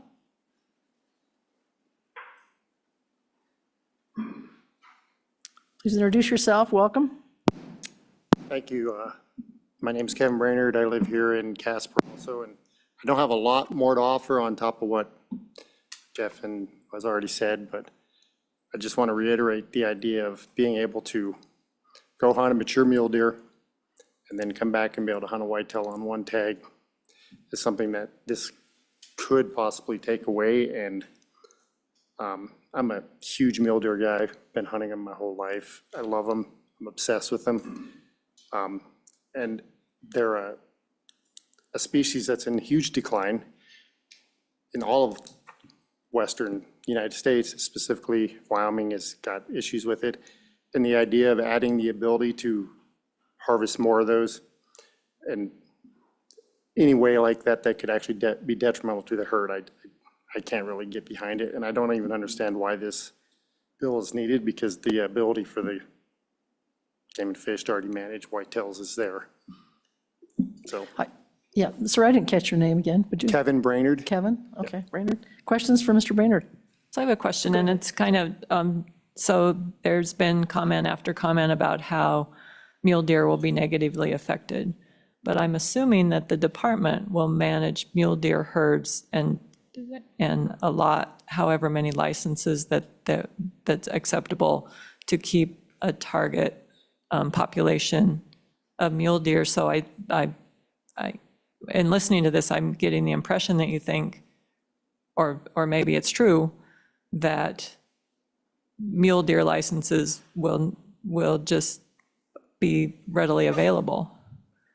And I don't know that that's true. I believe the impression I've been given is that mule deer would be managed separately to have a population a target, as well as the whitetail would be managed to have a population target, just like elk are managed differently than antelope, or, being that these are two different species. So I guess I'm a little confused when you mentioned that would put undue pressure on mule deer. I got a little confused about that. Thank you. Go ahead, sir. Sorry to interrupt you. So some of that is, right now, there's general license for mule deer in a lot of areas, and there's limited quota. To me, some of this is pointing to trying to increase the amount of limited quota mule deer, which is a fight all of its own part, but to me, that's some of where this is heading, is to increase the push for limited quota mule deer. But you can, if you have the ability to buy a mule deer tag and a whitetail tag, like Jeff pointed to, there were 7,000 people or whatever who filled their general tag with a whitetail. Now there's 7,000 more people or more mule deer that could possibly harvest it, because now you have the ability to kill both. I don't know if that number would hold true, but it's a possibility. But my question is, do you have to buy a license for a mule deer, which are a limited number of licenses because of a management objective? And then, so I guess my question is, what difference does it make who harvests the animal? So if you choose to buy a license for a mule deer and you choose to buy a license for a whitetail deer, it's not unlimited licenses. So there'll be limited licenses on both. A general license is an Kevin. unlimited license. You can, for anybody can go buy a general license. What you're pointing to is basically limited quota tags. So what that does is they limit the amount of tags you can buy for a certain area for a certain species. This is a lot of, I'm trying to think of a way to phrase this. A lot of tags right now, or the majority of mule deer tags in the state, are general. So you can buy a general tag and hunt a mule deer and then go kill a whitetail. If you continue to leave a general mule deer tag, you can still buy that, and then you can go also buy a whitetail tag. So now you have the ability to hunt that general tag for mule deer, harvest the mule deer, and then go hunt a whitetail. You don't have to choose, basically, with the way it's set up now.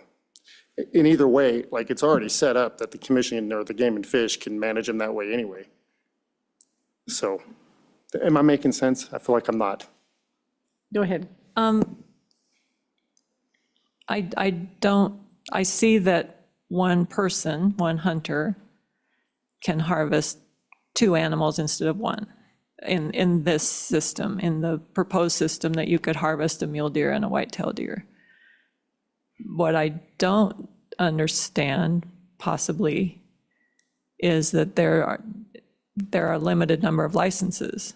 So if all of the licenses are sold, doesn't matter who buys them.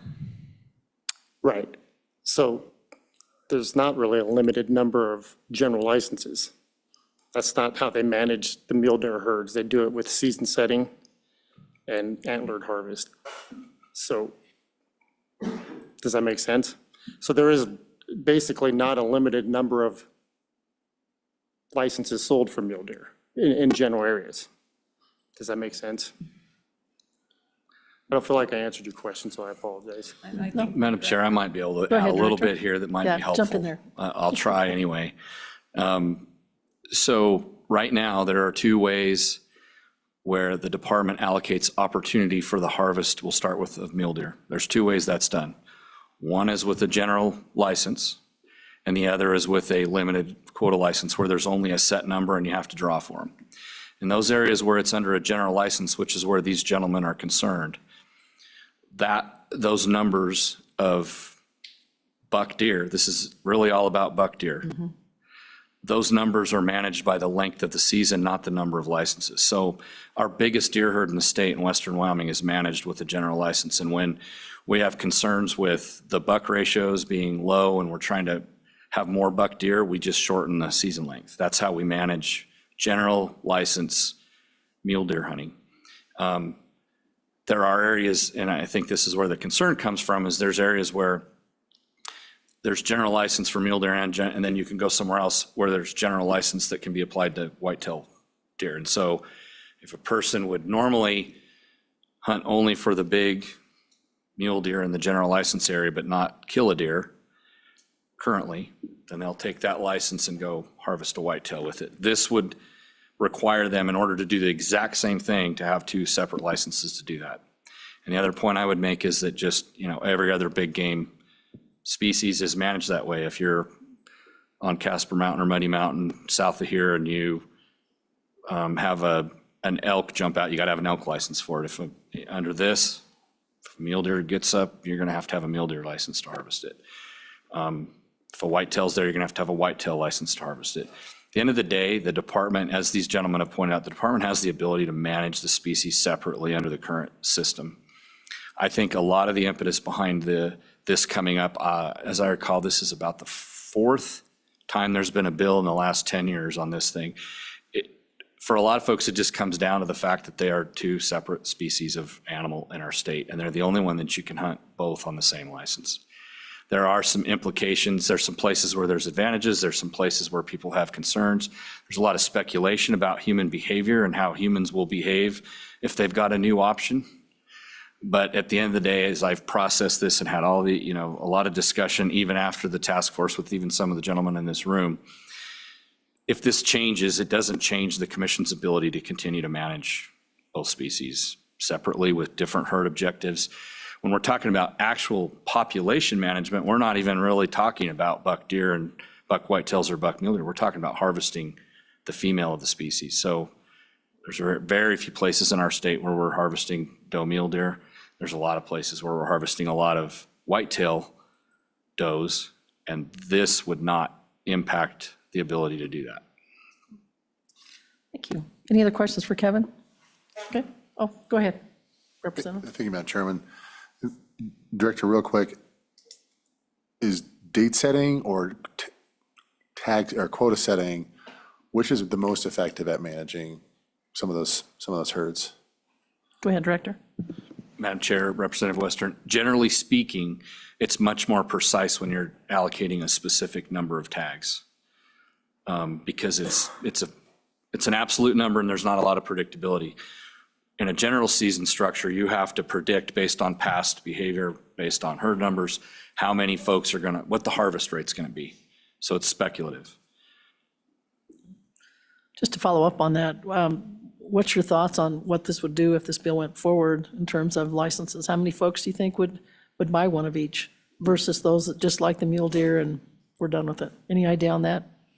Yeah, Madam Chair, I don't have anything concrete to tie this perspective to other than this. The demand for hunting opportunity in our state is as high as I've ever seen it. I suspect a lot of folks would want to have an opportunity to hunt both. So I think that a lot of folks would take advantage of it. Thank you. Thank you, Kevin, for your testimony. Appreciate it. Anything else you want to add, or? No, thank you for your Okay, time. thanks for coming. Anybody else in the room that would like to testify? Thank you. Here's somebody that maybe worked on this bill, right? One of the many bills. Madam Chair, Lee Livingston, I'm a recovering task force member. We did study this a lot, discuss this a lot in the task force, and in the end of the day, we decided to move it forward. And it comes down to, they're two different species. It's like having an elk license, let's go kill a moose too. It can be managed. They can be managed. It can get complicated. A lot of the folks that spoke against it, I believe, made the assumption that we're going to have two separate species, two separate licenses, and continue with the exact same seasons and licensing. The Game and Fish, I'm not going to speak for the Game and Fish, I get in trouble if I do that, but I would assume that they will, if they saw an area where they had concern that it might bring too much pressure on mule deer, that they would adjust the season, change it to a limited quota. They would manage it. I mean, and there's the folks out there that seem like white-tailed deer are just a cloven-hoofed rat. There's a lot of folks out there that are now coming to Wyoming to kill big white-tailed deer. So again, we have two separate species, management is two separate species, and this was I believe it came from the task force unanimously. Do you recall, Director? But if it wasn't unanimous, it was pretty close. And I stand for any questions. Questions from Mr. Livingston? Appreciate your comments. I was hoping somebody from the Wildlife Task Force would come up here and take on a little bit of this. Go ahead, sir. Come on up and introduce yourself. Hi, my name is Paul Threlkeld. I'm a resident of Casper. I am against this partly for what Mr. Livingston just said. And in answer to Representative Newsom's questions, general license are unlimited tags. Unlimited. We assume that if they separate mule deer and whitetail, it will be managed exactly the way it is now. General licenses for whitetail, general licenses for mule deer, plus the limited quotas. In the general license areas, if I can buy two, now there's people going to be killing twice the amount of deer. As far as helping managing the whitetail, this wouldn't help at all, correct, Mr. Nesvik? I mean, sorry. Yeah, it's got to come through the chair first. Pardon me? Yes. Would you like Director Nesvik to answer that question? Yes, I would. Director. Madam Chair, Director Nesvik. Yeah, Madam Chair, so we have the ability to manage with license types and season lengths, the species separately right now. That's correct. Questions for Paul from the committee? Or do you have something else that would you like to add? I didn't If I catch your could- last name, but go ahead. Threlkeld. Trelke. If I could ask Director Nesvik another question, if this went into implementation, would you see the statewide management of deer going limited quota? Director? Yeah, Madam Chair, I think it's apples and oranges. I think these are separate issues. Every time we've talked to the public, either formally through like surveying and formal meetings or informally, there's a real split opinion across our state as to whether mule deer should be managed just like pronghorn, completely limited quota across the whole state. I don't see this as an impetus to move for statewide limited quota mule deer management. I think if that happens, it will be more based on concerns with declining mule deer herds, not that we have two separate licenses for deer. Anything else you'd like to offer testimony-wise to the committee, sir? Like I said, if we separate it, Mr. Livingston made a statement that it would be the same as it is now. If they separate it, why would they not have the whitetail season just like the mule deer season, general unlimited quota? And if they're gonna limit to where you can only buy one general license, that's the way it is now. What's the point of doing all this? This issue's been brought up to this panel 4 times in the last 10 years, but it's been brought up far more than that back in the late 80s. And Mr. Muratori stated that the wildlife managers do not like this. They're not for it. You've heard from some of them in the last sessions, from one of them. They don't think it's a good thing. I would love to have you guys ask the wildlife managers, the biologists that set these seasons. They're not for this. Questions? Okay, thank you very much for your testimony, Mr. Tharakow. Anyone else in the room that would like to testify on this bill? Okay, anyone online? Okay, we'll close public testimony. Okay, committee, what's your Madam thoughts on Chairman? this bill? Yes, I have a few questions for the department. sure, go ahead. Thank you, Madam Chairwoman. Excuse me. So, Director, if this bill would go into effect, in effect, we would have 2 separate deer seasons, completely, like we had deer and elk are 2 separate. You know, I've kind of softened on this, they are separate species, because you know I've spoken against the concept in the past, but it's no different than black bear and grizzly bear. 2 separate license, they're not a bear license, it's a black bear and a grizzly bear. You know, thinking back 50 years ago, you bought 1 deer tag and you could shoot a mule deer or a whitetail. And in those days, whitetail they were the eastern part of the state, you went there if you wanted one. Now they've spread everywhere. I've seen places where they've actually pushed the mule deer out. Under this bill, and I'll use the Platte River Valley as an example, you could end up with if I'm correct, and please tell me if I'm correct, you could end up with a limited quota mule deer license and a general whitetail license. Am I correct? Director? Madam Chair, Representative Burkhart, you're correct. Okay. And so, Director, my next question is, in effect, if this would go through, I can shoot 2 antlered deer as long as they're different species. Director? Madam Chair, Representative Burkhart, on a general license, that's correct. So right now, a person could, under our current system, get a type 3 license, which is not a general, it's for whitetails only, and they could also have a general license to hunt mule deer. You could do that now under this. If it changed to this, you could do both under a general license, 2 separate general licenses, one for general license mule deer, one for general license whitetail deer. Thank you. Other questions? Yeah, Representative Wester. Thank you, Madam Chairman. Director, so, you know, the way you guys manage deer licenses for non-residents is by regions, right? Does the department or the commission have the authority currently in statute to say if they want to implement that same concept for, say, resident whitetail hunters? Because the way it is now, for example, in Sheridan, we have the 24 type 3 tag. That's only valid just for area 24. Do you guys have the ability to switch to, say, like a regional approach to those whitetail tags, or would that have to come through statute change? Director?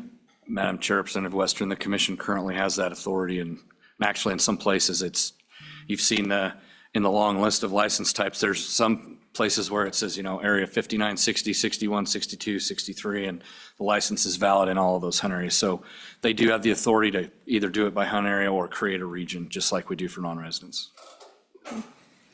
Other questions? Yes, go ahead, Senator Jones. Madam Chair.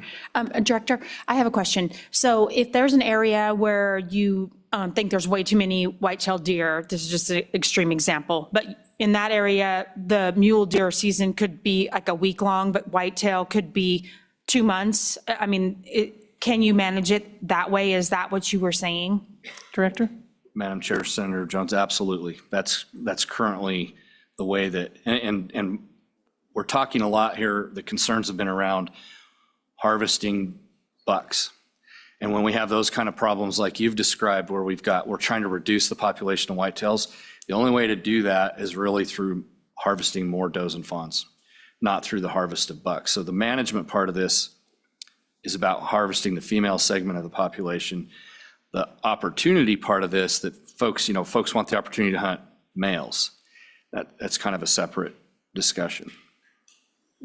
Other questions from the committee? Okay. All righty. I guess we'll see if there's a motion to move this bill forward. Anyone?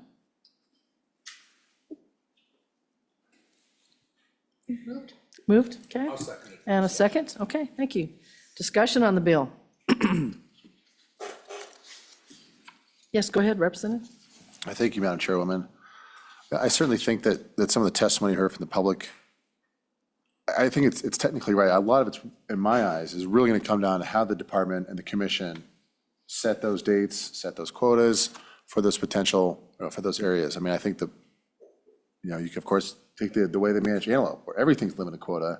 There's a lot more flexibility to set specific seasons. So I think, to me, that's the real X factor, is how the commission will end up setting those dates, both for whitetail and, of course, for mule deer. Because I think, if we hold everything equal, I think this could have the exact outcome that some of the folks were worried about. But of course, if the commission is reactive, they can pretty quickly adopt policy that is set accordingly. So that's kind of my personal, what I'm trying to sort through is how exactly will the commission react in setting the quotas for some of those seasons, for not just whitetail, but certainly for mule deer. Other discussion on the bill? Sorry, I got a frog. Other discussion on the bill? Well, I believe, just following the Wildlife Task Force when they were working on this bill, I think the idea behind it obviously is the concerns that we've had with our mule deer population. And again, whether or not this will help, I don't know. But I do know, in visiting with some of the hunters on my side of the state, I didn't find anybody that was opposed to it, because I had one guy tell me, I'm never going to shoot a whitetail, never, not going to do it. So it won't affect some of those folks, and then there's some of those folks that say, I prefer the whitetail to the mule, and I might buy a license for both. I think we're going to see some interesting aspects of the data if this goes through, because I think, if this helps to protect our mule deer, and I trust the commission to be able to do what they need to do to manage both herds, I think it'll be a win-win. And I think the Wildlife Task Force, I know they spent not as much time on this as the last bill, but I think that was the impetus behind it. Mr. Livingston could probably, or Director, tell me if I'm wrong on that, but I just think that with the increase in the demand, as the Director has mentioned, folks that want to come here to hunt, our prices, like I said, have been very, very low compared to the states around us. Non-residents, obviously, are going to have to pay a little more, but I think for our residents, I know there are folks in my area that also will probably be tickled pink to be able to harvest both a mule and a whitetail, just to have a little more meat in the refrigerator. So I appreciate the work that was done on this bill, and I'm happy to support it. So anything else from the committee? Yes, Representative, go ahead. Madam Chairwoman, I have a question, and it's just a question on page 9, starting with line 20, and it's how we draft legislation. Romanet I, Romanet 2, and Romanet 3. What are those? Is that the extra money for the better chance to draw for non-residents? Or, it's $826, and it would be currently it's for mule deer, and then we'd add same thing for whitetail. I'm just curious what the rest of that section says. Director? Madam Chair, Representative Burkhart, so for non-residents, there's a 40% pool that's set aside for the special license draw, and it's for a higher fee. And that's what those two subsections address. Okay, thank you, Director. Thank you, Madam. Yes, go ahead, Representative. Madam Chairman, Director, one thing. I know we had this discussion before, but of course I've forgotten it. In terms of revenue implications for the department, do you have any major concerns? Director? Madam Chair, Representative Western, I don't have concerns. I don't see a revenue decline. I do think there would be potentially, now we have folks that are buying both, a mule deer license and a whitetail license, just as I described you could do under the current system. There potentially, with the opportunity for a general license for both species, would be more people, there would potentially be a revenue increase. I don't have a good way to anchor that. It's predicting human behavior, so, but I do think there's not I don't see a revenue decline for sure. And I do think that it would provide the legislature the opportunity to, as they've done with every other big game species, evaluate whether the two, mule deer and whitetail, should be priced at the same point.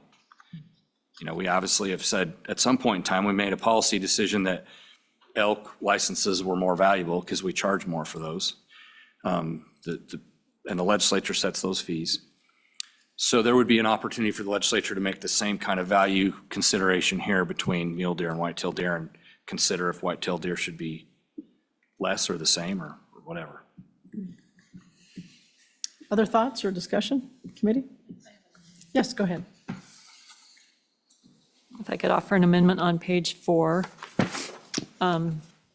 starting, well, that's section C, starting on line 11, just to be clear that it would read, in addition, the commission may, upon payment of mule deer and whitetail deer license fees, issue up to a total of 25 licenses. So we make clear that it's still just 25 licenses, it's not 50 licenses.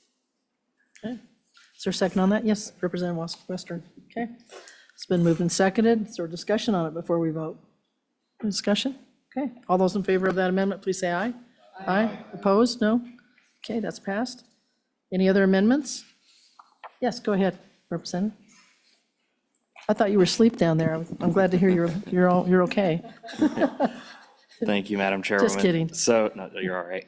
I just would like to offer a conceptual amendment, not sure all the language, but to address the concerns as far as general tags go and the way it currently is now, where you can do a general deer tag. I'd like to propose an amendment where it would be in an area where there's tags available for general whitetail and mule deer. The commission may issue a combination license at the same price as buying one license for a mule or a whitetail. Any idea where that might go within the? I'm not 100% sure. It's pretty complicated, it'd be a large amendment, so I'd leave that up to Ellis, so. Let me look. Yes, go ahead. Madam Chairman, just, is it okay if we bring in the director? Do you guys already have the ability to do that now, or is this amendment necessary for you to do that? Director? Madam Chair, Representative Western, so the commission currently could allow hunters to only purchase one or the other for a general license. The commission has that authority right now to say that. This is the first time I'm considering Representative Larson's amendment. I see it as being complicated, and we'd have to do some work to kind of think through how to implement that. But to your point, Representative Western, that the commission could do that now in a specific area. They could say, you're only allowed to buy either a whitetail or a mule deer license. We do that now we could do that now. We have the authority to do that now with other species as well. Was there a second on that amendment? Oh, go ahead, Representative Larson. Did you want to add something, or? I just had a question. So thank you, Madam Chairwoman, sorry about that. Can the commission do a combination license where they just bought one license for deer in general, doesn't matter what species, if we had this implemented? Director? Madam Chair, Representative Larson, no. There has to be a separate fee structure. Since the commission doesn't set fees for license costs, there'd have to be a separate item in statute for them to do that. Yes, go ahead, Senator Jones. Madam Chair, I just had a question about Representative Larson's amendment, would that mean that in one area, a person could actually hold 3 licenses, 1 mule, 1 white, and 1 combination? Then I'm not sure how that would work. Director? Madam Chair, Senator Jones, the commission would, I suspect, I don't want to speak on their behalf, I suspect the commission would not allow that, but they could. I just don't see them going that direction. Okay, was there a second to Representative Larson's amendment? Okay, I think that amendment fails without a second. Any other amendments? I have one more on the, Yes, go ahead. on the enactment date on page 17, line 7. We could change 2025 to 2026. What page was that, 17? Is there a second on that? The date would be changed from January 1st, 2025 to 2026. Okay, second by Representative Wester. Discussion on that? Okay. All those in favor of that amendment, please say aye. Aye. Opposed? Aye. Okay, I think it passes. It would be before we went into session. Huh? Oh, I see what you're saying, yeah, absolutely. Any other amendments on this bill? Madam Chair. Yes, go ahead, Representative Burkhart. Madam Chairman, page 7, staff comment, I think we do need to make it clear on the license the commissioners can issue. So I would propose an amendment to do that, to stay in line with our policy. Okay, is there a So- second? Oh, Mule deer, whitetail deer would, again, be be separated, separated, okay, and just make that clear in statute. okay. Can we do that without, is that okay, just to do that with, where the staff comment is, Lucas? Or do we need amendment for that? Madam Chair, I guess just so I'm clear on here, right now it's, that each appointed commissioner may cause to be issued at cost not more than a total of 8 elk, and under the bill, mule deer, whitetail deer, or antelope. So I think it's 8 of those 4 species. So do you want it to, I guess I just wanted to clarify what the amendment was trying to do. No, Madam Chairman, I would withdraw the amendment. I think we've covered it then. Okay, Whitetail are included in that 8, so thank you. thank you. Anything else on this bill? Any other amendments?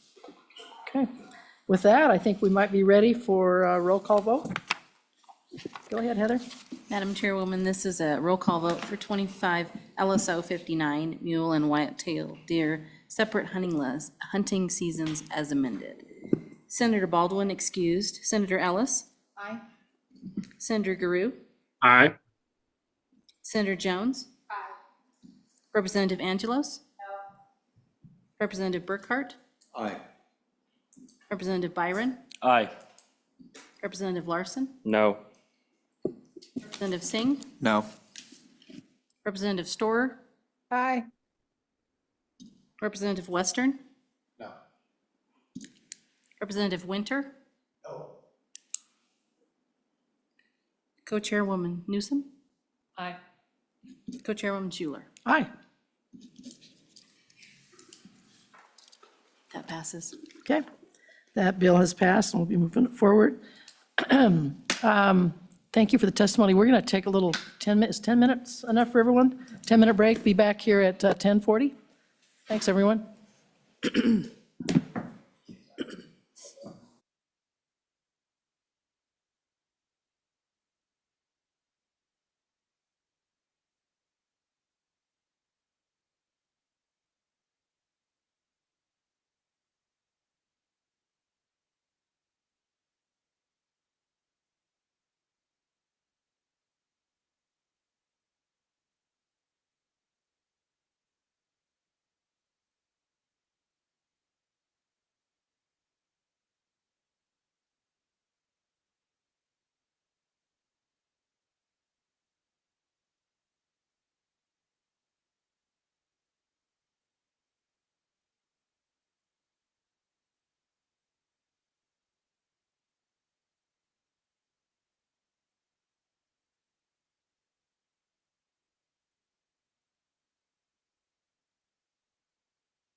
All right. Welcome back, everyone, from our 14-minute break. It's okay. We needed one. We will move forward now and take a look at Bill Draft 25 LSO 0057, hunting license application fee increase. So again, we looking forward to hearing more from Director Nesbitt. Take it away. Thank you, Madam Chair. So this bill came as a result of your May meeting, as you remember. I came and talked with all of you about our concerns with revenue and the lack of any significant adjustments with the recent inflation that we've all experienced, certainly as just like any other business or operation or governmental agency, we've had an increase in everything that we do because of the high inflation over the last few years. This bill was part of a package that I brought to you as different ideas to consider to help the department with revenue. This specific bill takes the established application fees that every person who applies for a license pays when they make their application, and it gave the commission authority to raise those application fees to a maximum cap of $20 for residents from $5 currently, and $75 for non-residents, and the current fee for non-residents is $15. I was asked previous to this, what has inflation been since these fees were established? Our research indicates, and LSO can correct me if I'm wrong, this was the originally established fee in 1980. And since 1980, a quick search here indicates that inflation has quadrupled. So 4 times $1 in 1980, something that cost $1 then would cost $4 now. So essentially this resident fee increase, maximum amount the commission could establish would be 4 times the existing fee, right in pace with inflation. And with regards to the non-resident fee, it would be about 5 times the current fee, 15 to 75.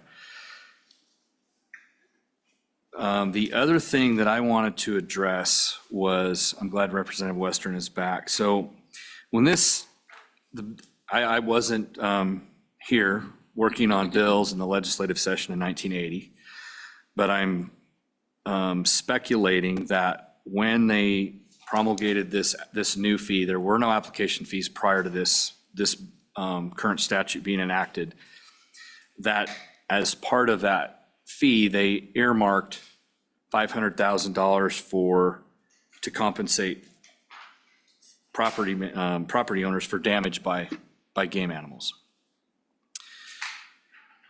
That should not be conflated with this application fee being used as our sole means to be able to compensate landowners for damage. Completely different statute, 23-1901, directs the department to have a system to pay landowners for legitimate damage. And I don't see there being discretion for the commission to say, well, we're out of money this year, we're not going to pay these damage claims. So this $500,000 portion of this bill is really, in a lot of ways, it's almost irrelevant now.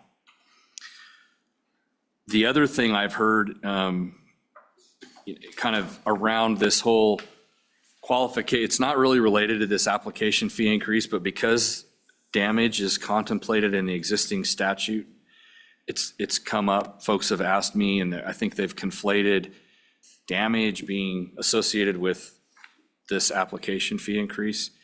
They're really not, but I do want to address a couple of questions that have come up. First of all, the question is, it continues to come up about are landowners who are going to qualify for damage payments that are from damage from big game animals, are they required to allow hunting? If so, at what level? And how does the department verify that? And so the commission has established, first of all, the statute says yes, landowners that are going to qualify for this program have to allow hunting. The commission then has the rulemaking authority to define what does allowing hunting mean. And the commission has defined that the landowner has to allow enough hunters to harvest the annual surplus. So in other words, the annual recruitment. The department then, when our game wardens go out in the field and they investigate a damage claim, it's reported by a landowner, part of that investigation is to establish that hunting was allowed. Now, that doesn't mean necessarily that a person who was allowed to hunt harvested an animal, but simply that the landowner gave them permission and at least the opportunity to go harvest an animal. And what our wardens do is they verify those numbers to ensure that they meet the requirements of the regulation by several different ways. Certainly one easy way is a provision of the landowner coupon portion of the license that hunters are able to give landowners when they are allowed to hunt and then they actually harvest an animal. But obviously not everybody that has access to hunt harvests an animal. So the other thing that we ask landowners to do is provide us a list of names of those folks that were allowed access on the property. And then our wardens verify those numbers and those names. So that, I wanted to just address those couple of things because they have come up throughout this discussion. Back to the bill and this increased application fee. So I will tell you that the commission has discretion over a handful of different fees. Preference points is one. And the commission has been very judicious in their authority and establishes those fees with public comment through public hearings and a process where people can comment. I can't, again, speak entirely for the Game and Fish Commission, but based on my experience, I will tell you that the commission would have no interest in making large increases, even with given authority to make a fourfold increase in an application fee. I do not see that happening, and I feel very comfortable making that statement, and I think that the commission would back me on that if they did receive this authority, there would be an evaluation of where we're at with the other parts of the revenue package and would make an assessment that would be reasonable, include public comment, and at the end of the day, be something that folks could support. The only other thing I wanted to address was, I think that was it. I wanted to talk about inflation. So with that, Madam Chair, I would stand for any questions. Questions for the director? Yes, Representative Burkhart. Thank you, Madam Chair. So, Director, with the fee increase, the proposed increase to the application fee, what does it cost to process an application right now? Director. Considering that most of it is done by the applicant, you got to go online and do it all yourself and then just push the button. I imagine it just goes into the computer. So. Yeah, Madam Chair, we have a small group of folks that do quality control on applications, return phone calls to folks when there's something wrong, or deal with folks that have issues with applications. So there is a handful of folks that have to do the work to process them, and then also have to maintain the computer programming that's used in order to process and receive all those applications. But I cannot tell you a cost per application. I will tell you this, that I don't know if the now added computer costs that we have now are equal to or more or less than the people costs were when this application fee was put into place. I don't know the answer to that.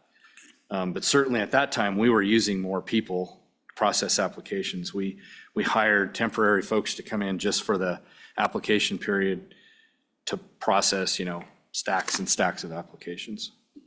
Thank you. Follow up. Yes, go ahead. So, Director, when the fees first went into place, up until now, say based on the cost of living index, what should they have escalated to? To the max, these are maximum amounts, so just consider those. So it's gone from $5 to, by cost of living increase, what should it be now? Madam Chair, it would be $20 based on the CPI. But again, I don't anticipate the commission making that large of a jump right away. So follow up. Yes, go ahead. And then that would also go for the non-resident. Because that jump from $20 to 75 seems like a pretty big jump to me. Yeah, Madam Chair, Representative Burkhardt, it's 15 to 75, and that's a five-fold jump if my math is right. And actually, the inflation has been fourfold, not fivefold. So there's the non-resident increase cap is more percentage-wise than the resident. Okay, so follow up, Madam Chair. Sure. So fourfold would be? 60. $60. Okay, thank you. Representative Angelos? Thank you, Madam Chair. Director, is there a current budget shortfall? Is that why we need to increase, or is this just keeping up with inflation? Director? Madam Chair, Representative Angelos, no, there is not a current budget shortfall. We have operated, though, for the last several years, maintaining our expenditures below our revenue in order to, run like a business, number one, and be fiduciarily responsible to our constituents. But that's also given us an opportunity to do some things that our constituents have wanted us to do for a long time that we used to have to come to the legislature and ask for that money. So we use that difference between our revenue and our expenditures to be able to fund some one-time projects. We are now at a point where the revenue and the expenditure line are coming together. And this is a proactive move to make sure that those lines don't depart, and also to give us some of that ability to do those one-time projects that we know are important to our constituents and for the state. Follow-up? Yes, go ahead. Thank you, Madam Chair. Director, do you know how many applications you guys are processing now, or what the revenue is from that? Can you tell me that? Director? Madam Chair, Representative Angelos, I will be able to tell you that in just a second. The CFO will look that up for me.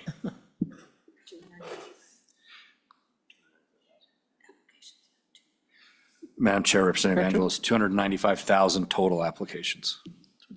And that's split between resident and non-resident, so different fees. Other questions? Yes, go ahead, Representative Western. Director, and that was just for big game, right? That's not including fishing and all that some of those other licenses, correct? Director? Madam Chair, Representative Western, correct. A question I had, again, I've looked at hunting fees, how we stack up with other states, but I haven't really looked at application fees and how we stack up with the states around us. Any idea on where we are there? Yeah, Madam Chair, it's all over the board. There's some states that don't have them, but as an example, I believe it's Arizona, it's another Western state, I'll just say that. You have to buy a hunting license for $100 before you can even apply. And so it's essentially an application fee, but it's not called that. And other states have application fees, and other states have a combination of the two. Other questions? Representative, go ahead. So, thank you, Madam Chairman. So, Director, the increase in the application fee would apply to each individual application per species, am I correct? Director? Madam Chair, Representative Burkhardt, that is correct. Okay, thank you. Other questions? Go ahead, Representative. Thank you, Madam Chairman. Just kind of wanted to emphasize something the director mentioned. There's a lot I follow some of these online forums about hunting, and sometimes they're accurate, sometimes they're not. And I think that there's some confusion that's been floating that this will be used to increase the damage claim, or the amount paid in damage claims in situations of extraordinary damage. And I want to emphasize that's not what we're contemplating here. There are pending draft regulations before the commission that they'll be hearing at their meeting in September. Strongly encourage folks to go online, read those, and comment, but that's not what this specific bill does. Obviously, this generates revenue that could be used for reimbursement, but that's, I think, an important delineation that I just wanted to make. So wouldn't you agree? Director? Representative Western, of course. So just to follow up with that, so when you get those issues, the claims, that just comes out of your general fund, correct? Madam Chair, that's correct. Okay, good. Other questions? How about Senator Guru or Representative Storr? Either one of you have questions? Go ahead, Representative Storr. Thank you, Madam Chair. I just wanted to clarify that the department does anticipate a shortfall in revenues in the future. This is one of the reasons to do this. And if you can tell us what the additional income will be based on current application rates, if we pass this. Thanks. Did you understand that question? Madam Go Chair, ahead, I Director. think I got most of it, and she is correct, Representative Storr is correct. We do, without doing something now, we anticipate revenue shortfalls in the coming years. And the maximum, if the commission tomorrow, which again, this is just for comparison, I can speak on behalf of the commission, they're not interested in doing this, but if they were to raise both of these fees to the maximum of the cap, it would raise a total of $7.8 million from non-residents and $2.46 million from residents. Thank you. Follow up there, Representative Storr? You good? Okay. Senator Guru, any questions you have? Okay. Anyone else on the committee have questions? Okay. I guess just the follow up on the non-resident. I know you said that it was we quadrupled the resident. And I guess I'm still not sure why we did the non-resident at 5% or times 5. Is there a Madam reason for that? Chair, Deputy Director Wiltanger, Luke and I got on the phone one day and talked about what sounded reasonable. That's really where those numbers came from. Okay. Yes, go ahead. Thank you, Madam Chairman. I think the other consideration we need to make is that it's been 25 years since this fee was increased.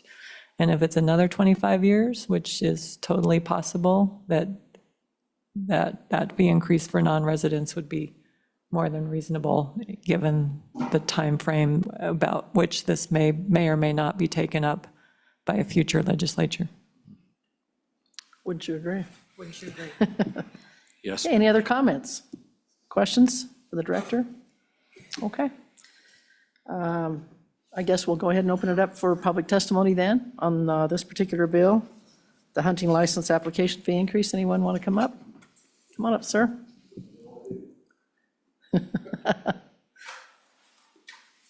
Welcome again. Thing, okay. Hardest thing we do. Challenging part of the whole thing is Yeah, turning the mic on. that's the hardest part. You're Yeah, right. it is. So, Madam Chair, a couple of points on this bill that I'd like to make. It's a good thing and a bad thing to have a good memory, but I have a pretty good one, always have. I remember when they went to gave the commission the authority to raise non-resident preference point fees. The very first opportunity they got, Pat Crank, one of the commissioners, raised it to 150. There was no public comment. There was no discussion about it. It's just like, hey, we got the authority to do it. It's a bunch of rich guys that are applying for sheep and moose tags. Let's just raise it to 150 right out of the gate. So I'm cautiously optimistic that that wouldn't happen again. But at the same time, it's like, I'm not dumb either. Like, I know what's going to happen, most likely. So that being said, the thing that's kind of bothering me about this from the non-resident side of things is they're already paying a lot of money to hunt here. We just dinged them pretty hard on this special application fee or special licenses. Elk went up to $1,950, just short of $2,000 to hunt an elk here. Special deer and pronghorn, both $1,200. Those are pretty significant increases. And some of the things that it would do, I think that the commission, particularly if this passes, would need to consider, and I think y'all might want to consider this too. A youth license for a non-resident for pronghorn would go from $110 to $185 with that application fee. That's one thing. It's $19 right now for a non-resident youth pronghorn doe license. That would go to $94. The doe pronghorn licenses for adults, non-resident, or 34 would go to $109. So those are, it seems, and this is going to be my next point. Who thinks a doe pronghorn's life is worth more than $34 besides me? If we want to raise some revenue, why don't we raise the revenue by actually charging what these animals are worth to the state of Wyoming? That's ridiculous. I mean, I spent $34 to drive up here in fuel. That's what a doe pronghorn's life is worth. Seems a lot to me. And then the other thing is the access part of this, I want to kind of touch on too, where the money's going to the damage claims. We need to tie access to damages, to those damage claims, and not, hey, I'm going to make a list and give it to the department and say, hey, this is the people I let hunt there. We have a pretty darn good program here. I would argue the best in this, probably in the country, our hunter management program. I think before a landowner can get damages, I think they should have to run that program through the HMA and access yes. I think that's just fair. It clarifies everything. It absolutely, nobody's going to be cheating the system any, and it, allows the public to go out there and hunt their public wildlife. And don't get me wrong, I appreciate all that that the private landowners do for wildlife. I mean, it's huge. Without them, our wildlife would suffer, no question. But I just think we have to keep things on the level. And that's all I have. I'd stand for any questions. Questions for Mr. Hendrick?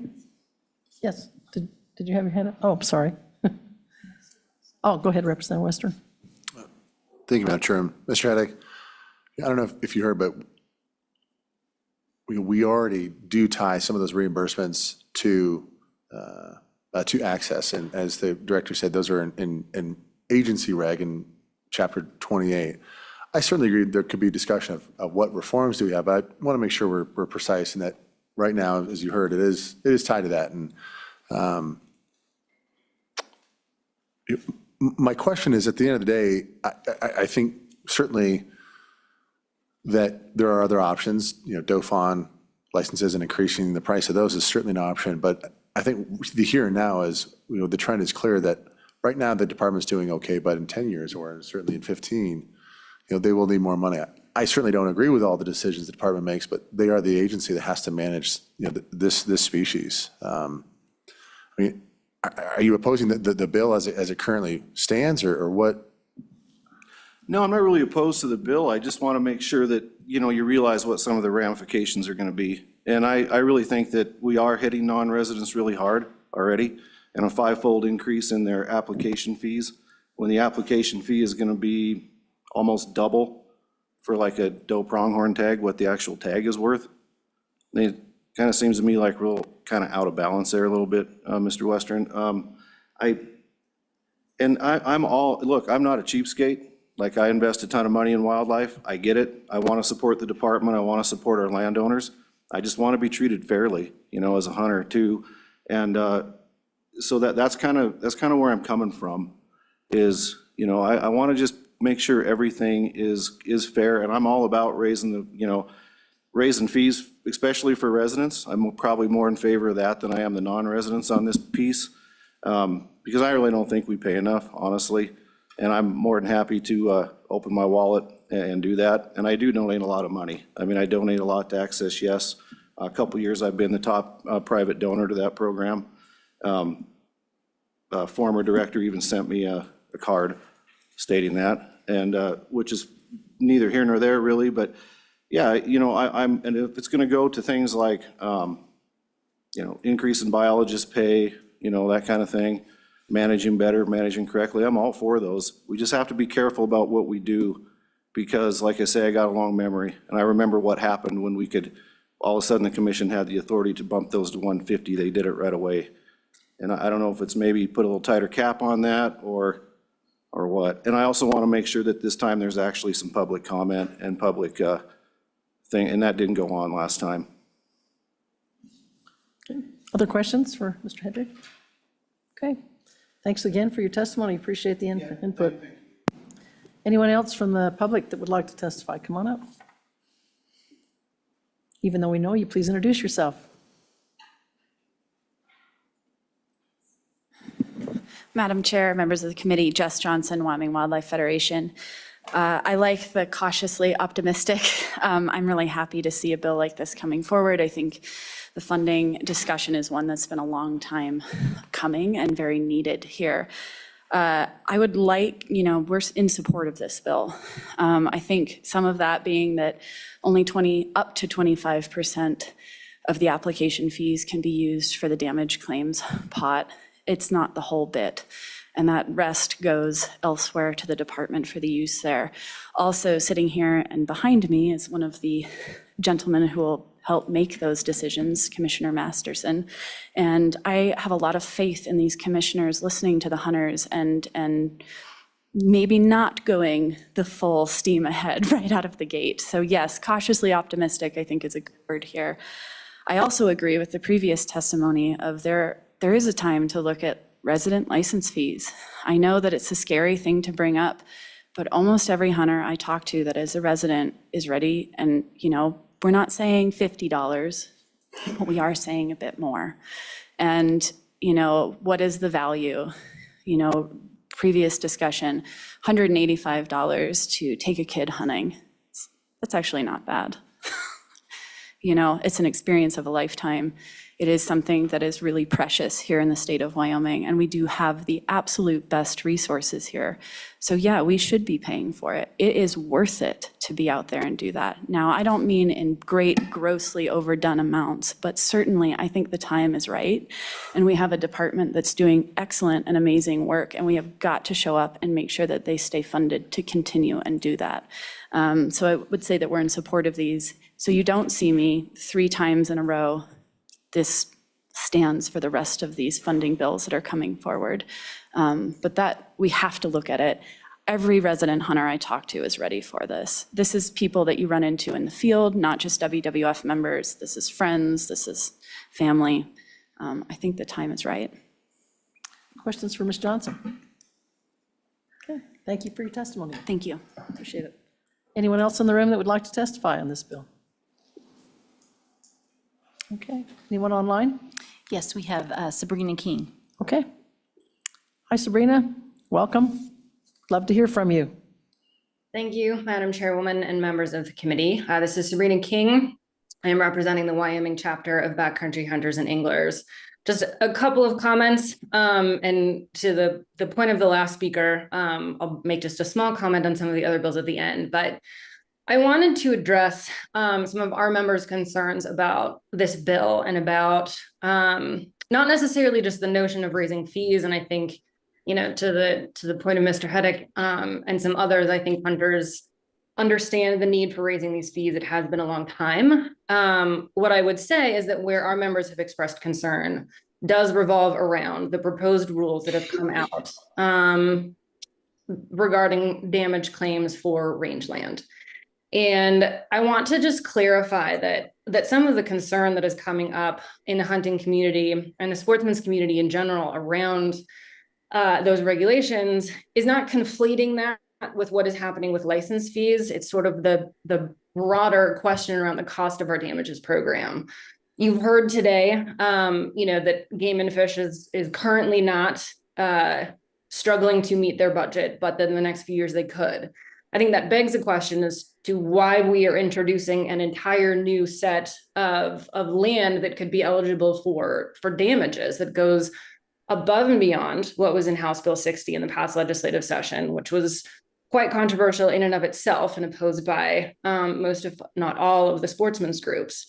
So it's not a question in this bill as to, whether or not we support it because we think a certain percentage of this is going to go to the damages program. I think it's a broader question about our damages program, how much that is costing the department and what gets sacrificed because our damages program does not have a cap. So if the regulations that are currently proposed move forward in the form that they exist in now, we're really opening up our damages program, and that is going to come to a cost to sportsmen. And that is going to be reflected in our license fee increases in the future. So I wanted to just clarify that and to say that it's not a conflation of this bill with those regulations, but you also can't decouple the increasing cost to hunters with what has been proposed in regulation. So I wanted to clarify that a little bit and just to give a bit of a background and an explanation as to why the leadership of the Wyoming chapter of Backcountry Hunters and Anglers is sort of reserving our thoughts on this bill. Not that we don't want to see proper funding for Game and Fish, but I think we maybe need to have a broader conversation about what has been proposed in the regulation, how we are handling damages claims, the fact that there's not a cap on those claims. So that regardless of what is in this bill, the 25% or not, the department has to pay those claims. If there are claims, they have to be paid. And sportsmen pay that. So we reserve support for this bill, I think, until we have a little bit more clarity on what is going to happen with those proposed regulations. But I will say, you know, on 25 LSO 56, the property tax, we support that bill. We think that is just common sense and should happen. But I think there's a conversation that needs to happen around the regulations that have been proposed. That conversation will occur between now and the next meeting, and certainly between now and the next legislative session. But I think we just have some additional questions that need to be answered before we can wholeheartedly put our support into increasing license fees for hunters. Questions for Ms. King? Just for the director, just as a follow-up to Ms. King's idea, do you anticipate the commission will take a look at caps for damages? Just kind of interesting and thought that she brought up. Yeah, Madam Chair, I don't believe the commission can, because current statute says that Legislatively. they have to manage a program, and it gives them a lot of discretion in how they administer the program, but it doesn't say you can, if you want to, compensate landowners for damage from game animals. It's not in their discretion. Okay, thank you for that clarification. Other questions for either the director or Ms. King? Okay, thank you for your testimony. Oh, yeah, come on up. Welcome back. Madam Chair, members of the committee, Lee Livingston, actually here as president of Wyoming Outfitters and Guides Association. Wyoming Outfitters and Guides Association has not had a chance to take an official position on this, but in discussing it with a few of our members, those of us in the industry aren't concerned about the fee increase on the non-residents that we take as clients. However, I would caution the Game and Fish on some of the other do-it-yourself hunters and the youth non-resident hunters. And I don't know if they can, it says they can take it up to, and I don't know if they can do a fee adjustment for certain licenses. But again, to Mr. Heddick's comments, it starts getting pretty steep when you add this to a youth license, you know, $75. Folks are going to start looking at their pocketbooks. But again, those of us, the folks I've spoken to in the industry, really don't have a concern about it. Our clients are willing to pay the fees that it takes to come here and hunt in Wyoming. And I'll stand for any questions. Questions for Mr. Livingston? Okay, thank you so much. Any others in the room that would like to testify? Or anyone else online? No? All right. With that, we'll go ahead and close public testimony. And committee, what's your pleasure on this bill? Okay, got a motion to move the bill. Do we have a second? Second right here. Okay. Yes, discussion on the bill. Madam Chair, just maybe to catch me up, because I wasn't here in person at our last meeting, you know, there isn't an urgency to move this bill today. I mean, we have another meeting set for the fall, so I just didn't know if I was missing something, if we needed to move it today, or if we could put it off. Just from my perspective, I don't know that there's a rush. You know, I don't know that gathering more data is going to help push it one way or the other. Go ahead. Thank you, Madam Chairman. I don't see a rush, but I don't see a reason to delay it either. Yes, go ahead, Representative Burkhart. Excuse me, we've moved and seconded the bill. It's on the table. Yeah. We need to address that issue if we don't want to handle it at this time, because we have to do something with it now. Absolutely. Senator Ellis? Yeah, Madam Chair, along those lines, I want to have that discussion because the bringer of the amendment, or the motion, and the seconder could also withdraw. And I'm just wondering if we just heard a little bit of concern from the audience about maybe this needs a little more time. So that's where I just wanted to have that conversation. So, Madam Chair, I think it'd be appropriate if the mover and the second withdraw that motion. Okay. Because we have to address that issue. Absolutely. By procedure Sure. before we do anything else. Yeah. Is there an interest by the mover to withdraw? Madam Chairwoman, I don't want to withdraw my motion. I think that there's no reason to wait till the next meeting, so. Yes, Representative Byron, go ahead.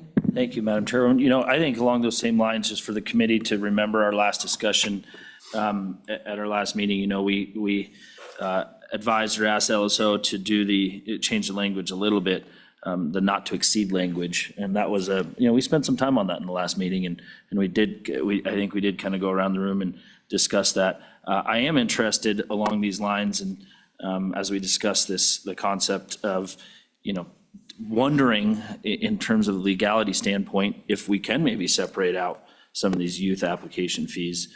That is a concern that's been brought up by the folks that are very, involved in all this, whether or not it's on the outfitting business or on the private side. And I think that the goal, and during break, I was having this discussion, the goal is always to get more youth out in the field and out in the mountains and out in the prairies. So I guess just a topic as we discuss this, is that something that people would be agreeable to? Is that something we can actually do? Or would that be a reason to maybe push this back and get the definite answer to that before we move forward with this discussion? Director Nesbitt, can you answer that question for us? Yeah, Madam Chair, I think that if the committee is going to contemplate looking at youth license fees, it's a separate effort. It shouldn't be dovetailed onto this bill. Okay.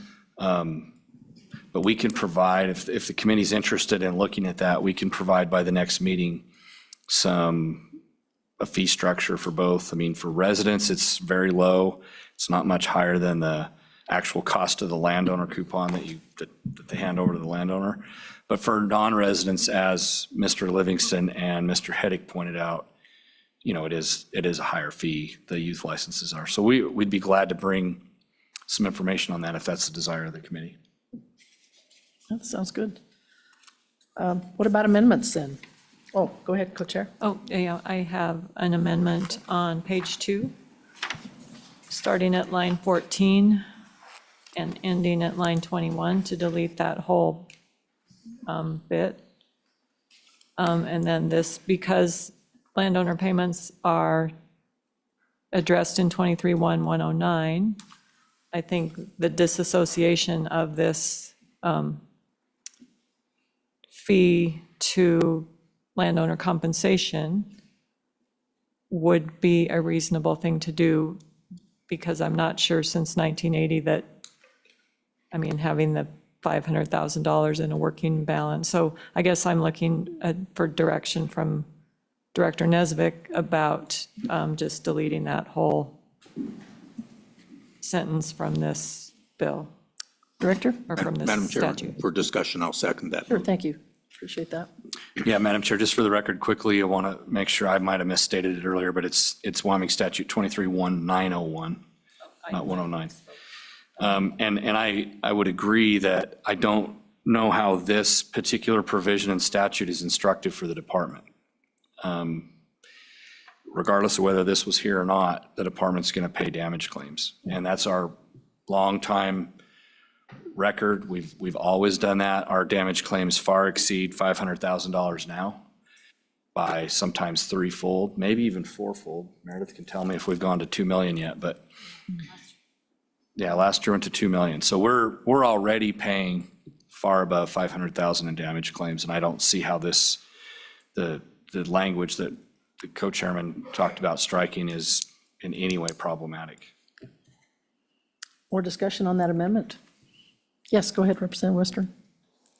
Madam Chairman, just to make sure, so that 25% cap is also in 23-1-901, or is not? So we'd be removing that cap entirely. Is that accurate? We're just removing the 25%. Right. Director, is that my understanding correct?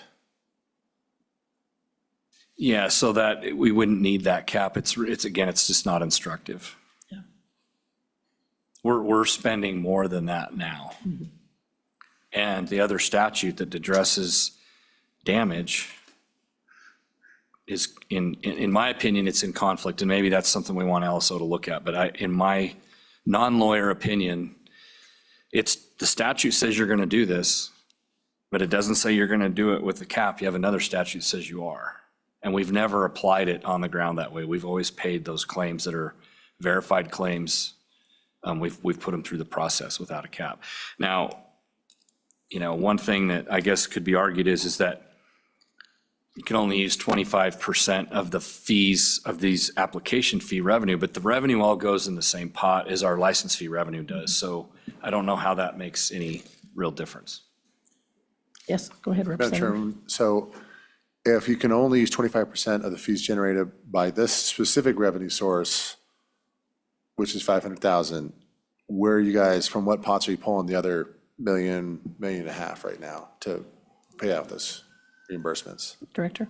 I'm Chair, Representative Western, from our general fund. So license fees on elk, deer, antelope, birds, fishing, all those license fees. And then also from our revenue that comes from Pittman Robertson and Dingle Johnson to an extent. Other discussion on this amendment? Okay. Actually, I think taking it out, I think kind of might help this bill a little bit with our legislative friends. That's just my opinion, maybe not.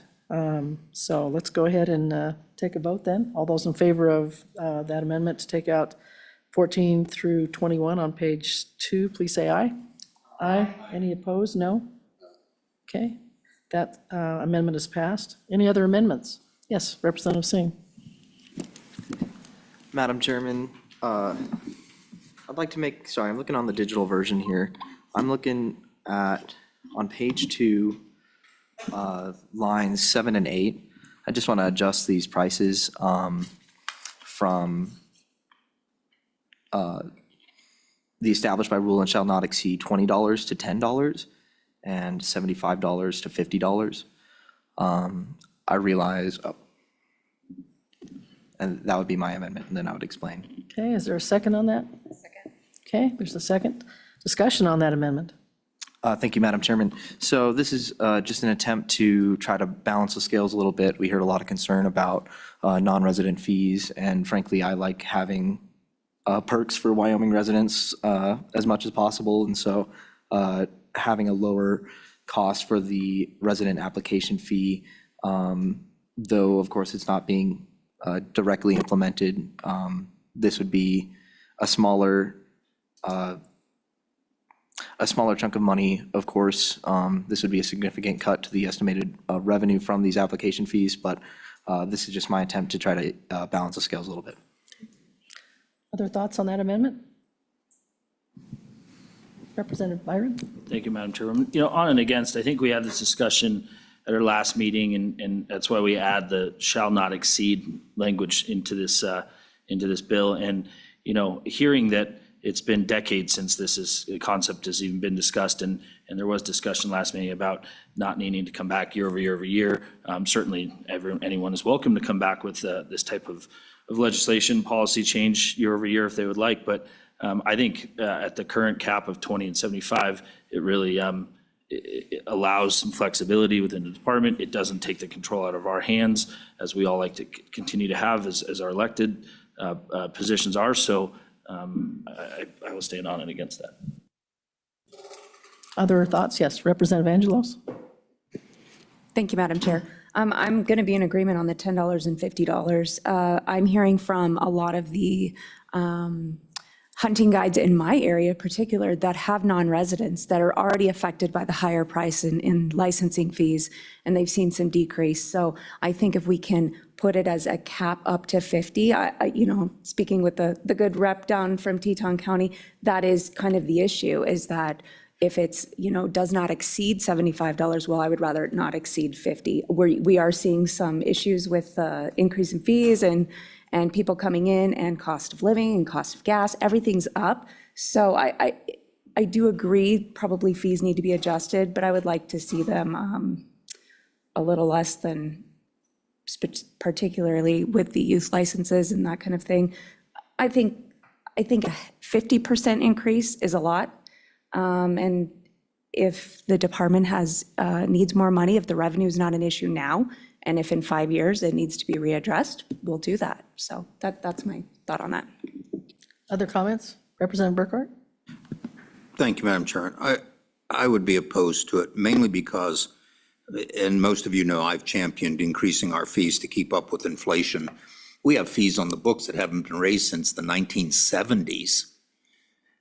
And so I think we need to be keeping up with inflation, one way or the other. So I'll be a no on the amendment. Other questions or comments? Yes, Representative Larson. Thank you, Madam Chairwoman, and I'll also be on and against this amendment. And my reasoning is we can't, the legislature can't respond to budgetary needs of the department at a nimble and quick speed. This would allow the commission to make those adjustments as the department grows or needs additional funding to continue their operations. So this kind of just allows the executive branch to do their work and while kind of keeping a cap on it so we can address it in the future. Okay, Representative Storer, I see you have your hand up. Thank you, Madam Go Chair. ahead. Thank you, Madam Chair. On and against the amendment. Just because we are just barely keeping up with inflation by going with the original numbers of 20 and 75. Again, the commission, we're giving them the latitude to decide where to do that. If we were to limit it to 10 and 50, we just would be playing catch up the whole time. And this way, we won't have to address this, at least for a few more years in statute. Thank you. Senator Guru, did you have anything you wanted to add? You didn't have your hand up, but I just thought you looked, interested. Looked interested. Thank you, Madam Chair. I'm always interested and I appreciate you calling me. Two on and against that. And just a general comment. I do understand the concerns. And unfortunately, though, we're not as good. And I think the good representative from Carbon County mentioned it. They were good at keeping up with this. If it were, I'd like to index some of these fees and then let it go with inflation, but we don't do that. And there's a good reason for it. We like to have that control, but we're not very good at picking back up. So I think this is necessary. And back to an earlier comment, I just want to say I too have had my challenges over the year with some of the members of the commission, including the one that was mentioned about raising these fees. I got a feeling that there's a new sense on the board about public comment and taking public comment that I've seen in their board meetings now, and I think they're kind of moving on to a different level. And I don't think that's as big an issue. I see Chairman Masterson there, and I think he'd agree. So I'm not as concerned with that. So I'm against. Thank you, Madam Chair. Any other comments on this amendment? Okay, if not, let's take a vote on the amendment to put in $10 instead of 20 and 50 instead of 75 on page 2. All those in favor of that, please say aye. Aye. Opposed, say no. No. No. Okay, that amendment has failed. Any other amendments? Madam Chair. Yes. Thank you, Madam Chairman. And I'll explain this if I can get a second on it. My amendment would be on line 10, after the word applications, add in for all personal applications made at the same time. Okay. Okay. Thank you to the second. So, Madam Chair, We have a second. the concept there being, if you go in and you apply for an antelope license and then decide, oh, I want to apply for a limited quota deer license, you would pay 2 separate fees. If you do it all at the same time, you pay 1 application fee. And I'm considering here both, this past application period, I think I applied for 6 licenses with, antlerless license and everything. At $20, that's $120 just to apply. For non-residents who can apply for elk, antelope, and deer, that's $225. Now, to Mr. Livingston's point, a lot of his clients, I imagine, apply for only elk or only deer. They're going to go after that one animal. But there are a lot of non-residents that apply for 3, antelope, deer, and elk. And that's money that's out of their pocket merely to apply. It doesn't guarantee anything. And if they don't get the license, they still pay the money. So if you apply as a resident for 6 licenses all at the same time, it would be $20. You apply for 6 licenses individually, it'll be $20 for each application. If this is an application fee, then we make it that. So that's my amendment. Could you reiterate the amendment again, just? After the word, on line 10, page 2, after word applications, for all personal applications made at the same time. Okay. And that again would be for, what I'm thinking about are the group applications, each individual would pay that. I don't want it to apply for the whole party as one fee, it would be each individual. Discussion from committee? Yes, go ahead, Representative Byron. Thank you, Madam Chairwoman. This concept is certainly interesting. I think it warrants a conversation if we can have with the director or staff about what is the back house cost as this goes into it, and does each of my colleagues' applications, if he does them all at once, does it still cost the department the same per, or would that potential $20 cover that one transaction on the back end technology side? Representative Burkhart? Thank you, Madam Chairman. The one fee would cover all the transactions made at the same time. Follow-up? Go ahead. Thank you, Madam Chairman. And what I'm asking is that in terms of the actual computer program and the work that staff is having to deal with, if there is an answer, maybe there's not an answer right now on this, but because it would, I guess it'd be counterintuitive if you do apply for everything possible, and maybe that's up to 6 at a time, and they'd only raise it to 10. Now we're looking at, $1 something, my colleague, my accountant's gonna kick me here, but $1.80 an application, even though I know they're all jumboed into one, but I guess I'm just looking at to the department to say, could this potentially hurt the whole concept of this bill? Director? Yeah, Madam Chair, Representative Byron, I actually, I don't know what it would require. I don't know how the computer programmers or our folks would make this work, and I'm not a computer expert. I think it is important to note that even when this application fee was first put in statute, it obviously was not implemented just to cover an application fee.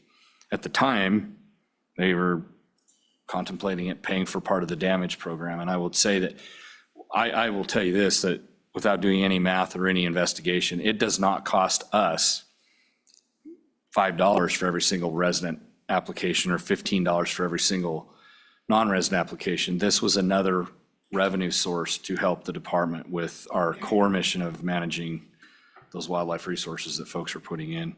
And I can get you more information about what the technical aspects of implementing this would be, but I don't feel comfortable saying that right now without talking to people that are way smarter than me. Other discussion on the amendment? Okay, yeah, go ahead, Representative Burke. One thing too, I think it does is it gets to Representative Singh's suggestion to cut the fee, because in effect, that's per license application, in effect, that's what it does. And when you look at applying online, you apply for an antelope license and it says fee is, do you accept that? And then you can apply, it says you want to apply for another license. In effect, you go to the next one. All it is a change at the end of that application. It says, are you done? And the total fee is. So to me, the computer programmers they ought to be able to do this one fairly easily. If not, we need to hire better computer programmers. Any other discussion on this amendment? Okay. All those in favor of this amendment on page 2, at the tail end of sentence on line 10 after applications, please say aye. Aye. Opposed? Say no. Okay. I believe that's passed. I also got the 2 guys up there on the thing, so I think we're good. All right. That has passed. Any other amendments? Okay. There's no other amendments. I forgot to have Emily come up. She actually put this bill together, and is there anything you want to add, Emily? No? I should have had you come up. This was your chance to shine, but I guess you've got a couple more tomorrow, but I forgot to have you come up, and it's such a nice bill that, I think it's pretty self-explanatory, but thanks for your work on it. So, Well, with that, let's go ahead and take a roll call vote. Madam Chairwoman, this is a roll call vote for 25 LSO 57, hunting licenses application fee increase. Senator Baldwin excused. Senator Ellis? Aye. Senator Guru? Aye. Senator Jones? Aye. Representative Angelos? No. Representative Burkhart? Aye. Representative Byron? Aye. Representative Larson? Aye. Representative Singh? No. Representative Storer? Aye. Representative Western? No. Representative Winter? Co-Chairwoman Newsom? Aye. Chairwoman Schuler? Aye. That passes. Okay, bill is passed. All right. I believe we have one more before lunch. Looks like, can we get it done before lunch? can. Okay, let's do it. Let's go, committee. Let's go ahead, Director, and we'll put you on the hot spot again. We'll take a look at game and fish property tax exemption. Anything you'd like to tell us about that? Thank you, Madam Chair. So as we discussed at the May meeting right now, governmental agencies are exempt from paying property taxes on their buildings. For example, the state of Wyoming doesn't pay property tax on the building that we're meeting in right now. However, back when that exemption was put in place, game and fish was specifically called out and was required, and we do pay property taxes right now on all of the lands that the commission owns, as well as the buildings that the commission owns. So this request for your evaluation was to consider, as part of our revenue package, removing that exemption just for those buildings that the commission owns that are really for a public purpose, but not exempting the lands that are taxed at the ag rate, but the wildlife habitat management areas that the commission owns that are maintained to provide wildlife habitat, to mitigate wildlife damage, and then also to provide public access. So that's, we've met with LSO in the interim and talked to them about the language that you see here before. I think that this language is all within the intent that we brought this recommendation to you back in May. The wording that everyone landed on was primarily for a governmental purpose, except for real property used for wildlife management purposes. So this, the revenue impact for the department would be a positive $550,000. That's our conservative estimate.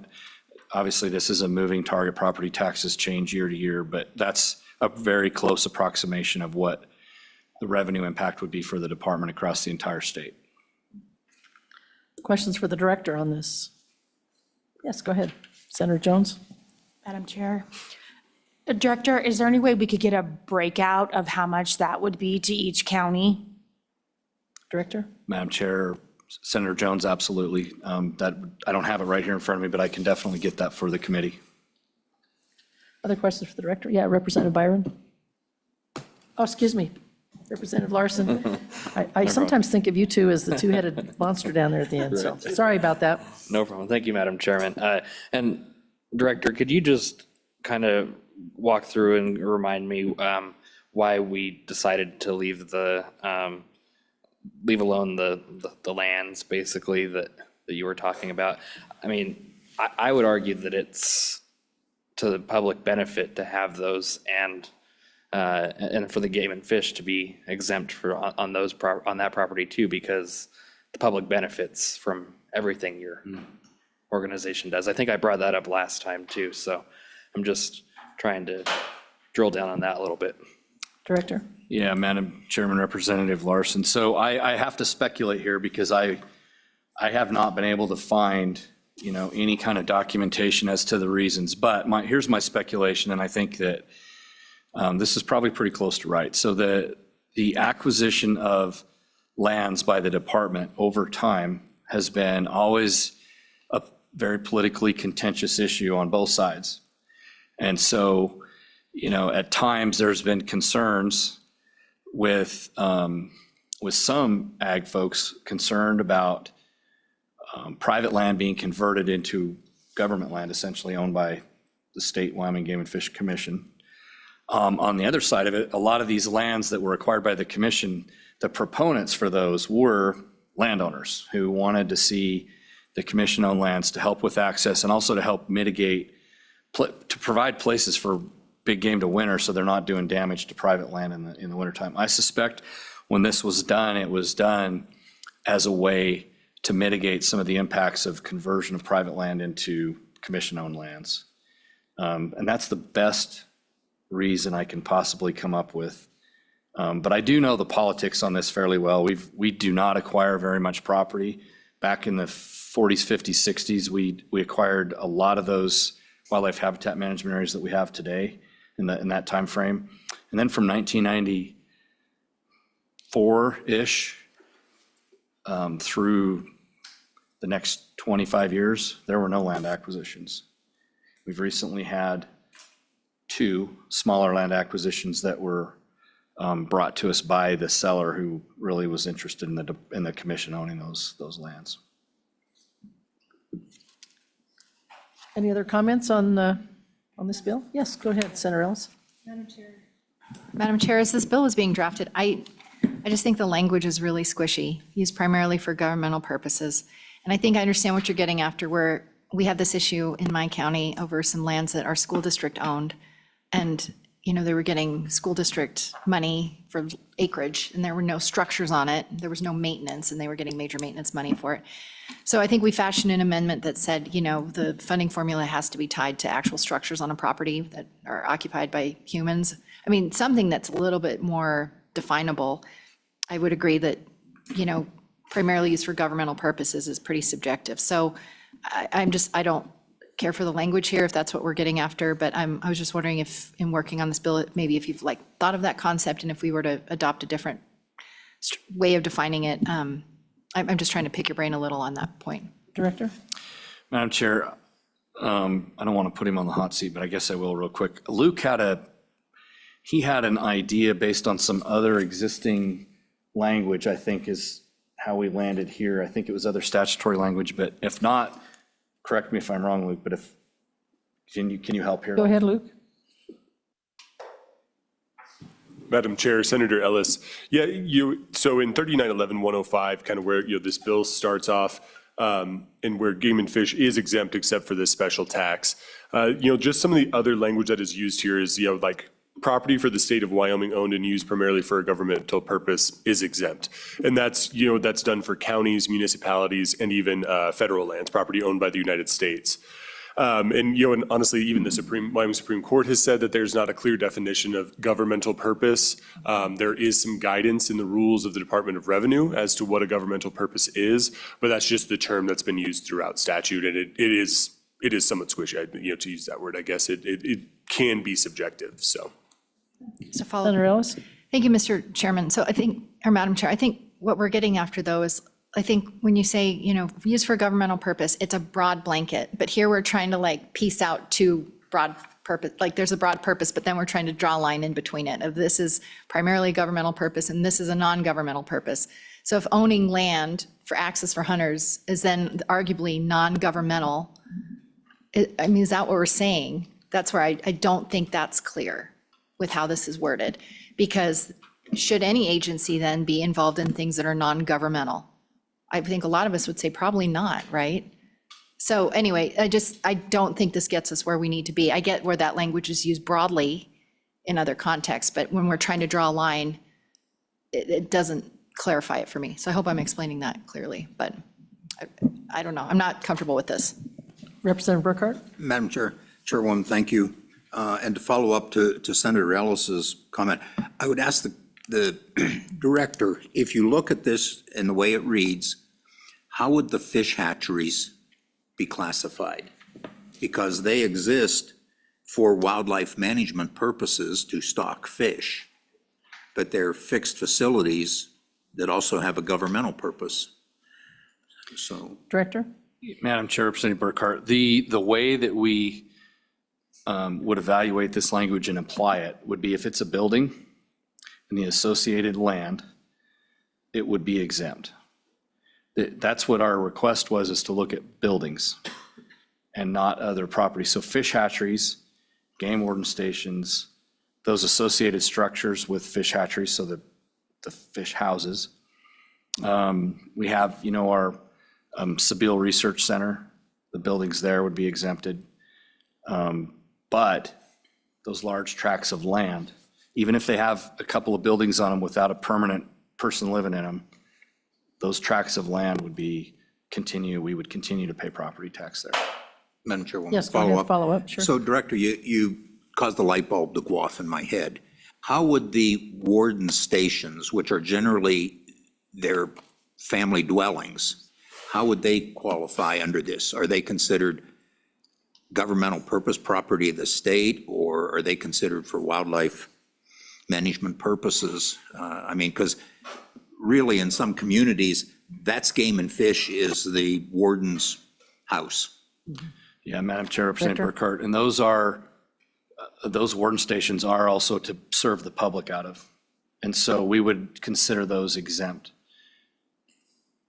So, Madam Go ahead, Chair. a follow-up, sure. So, not a follow-up, but I guess a comment to Senator Ellis's then. I think we need to really watch how we word this. I think everyone in here knows I like very specific wording and statutes. So I think we need to not rely on Senator Ellis to come up with some language for that. Madam Not Chair. to put her on the spot. Yes, Director? Would it be helpful if the department between now and the next meeting provided a list of those properties? I don't know how you'd put those in a statute, but maybe a list of the properties that are buildings would be helpful or instructive to help figure out what the language should look like that would cover those buildings. Comments? Mr. Chairman, I Yes, think, Senator Ellis? some thinking to go on between now and the next meeting is, if it's really trying to capture structures, then I think it has to say something like, the following properties exempt from property tax, which includes real property owned by the Wyoming Game and Fish Commission. Maybe flip it instead of saying, it does not include acreage purchased to provide hunter access, or there's a way to, so you could either flip it, or you could say something along the lines of, when used, or when that property, contains a structure, something along those lines. I know we have, there's language out there. I don't feel like I'm in a position to amend it today, and I think we have time. So I just know we did this with our school district, because when we had education funding issues, Laramie County School District owned acreage that students could use for field trips. So there's a governmental purpose, but they were getting school finance dollars to maintain that. And we said, well, no one's going out there and mowing these lawns. So we had to narrow that language down to say, no, actual fields or things that require maintenance. So I think we can figure out some language based on this concept of a structure being on that real property and associated lands or something along those lines. Representative Larson? Thank you, Madam Chairwoman. So, and I guess I just want to make my position clear on where I'm at as far as the language should go. And I just think we should exempt all property owned by Game and Fish. I don't think we need to mess around with definitions on this and make it complicated. But that's my stance on this, is why make it complicated when we can just exempt all property. Director Nesbitt, what are your thoughts on that? Well, Madam Chair, certainly from our financial perspective, from a sportsman perspective, that's certainly something good for our revenue picture. The reason that we came with the proposal we did was to avoid any concern from the ag community regarding us owning land. Right now, the land is assessed as ag land, right? Correct? By statute, it is, yes, statute. ma'am. Other thoughts? Yes, Representative Singh. Thank you, Madam Chairman. Director, what kind of a percentage do you think this would transfer of the burden for local tax revenue to other landowners? Director? Madam Chair, Representative Singh, so the total amount statewide that we pay in property tax is roughly $800,000. About 500,000 of that is on buildings. Does that answer your question? Yes, it does. Thank you. Other questions? Comments?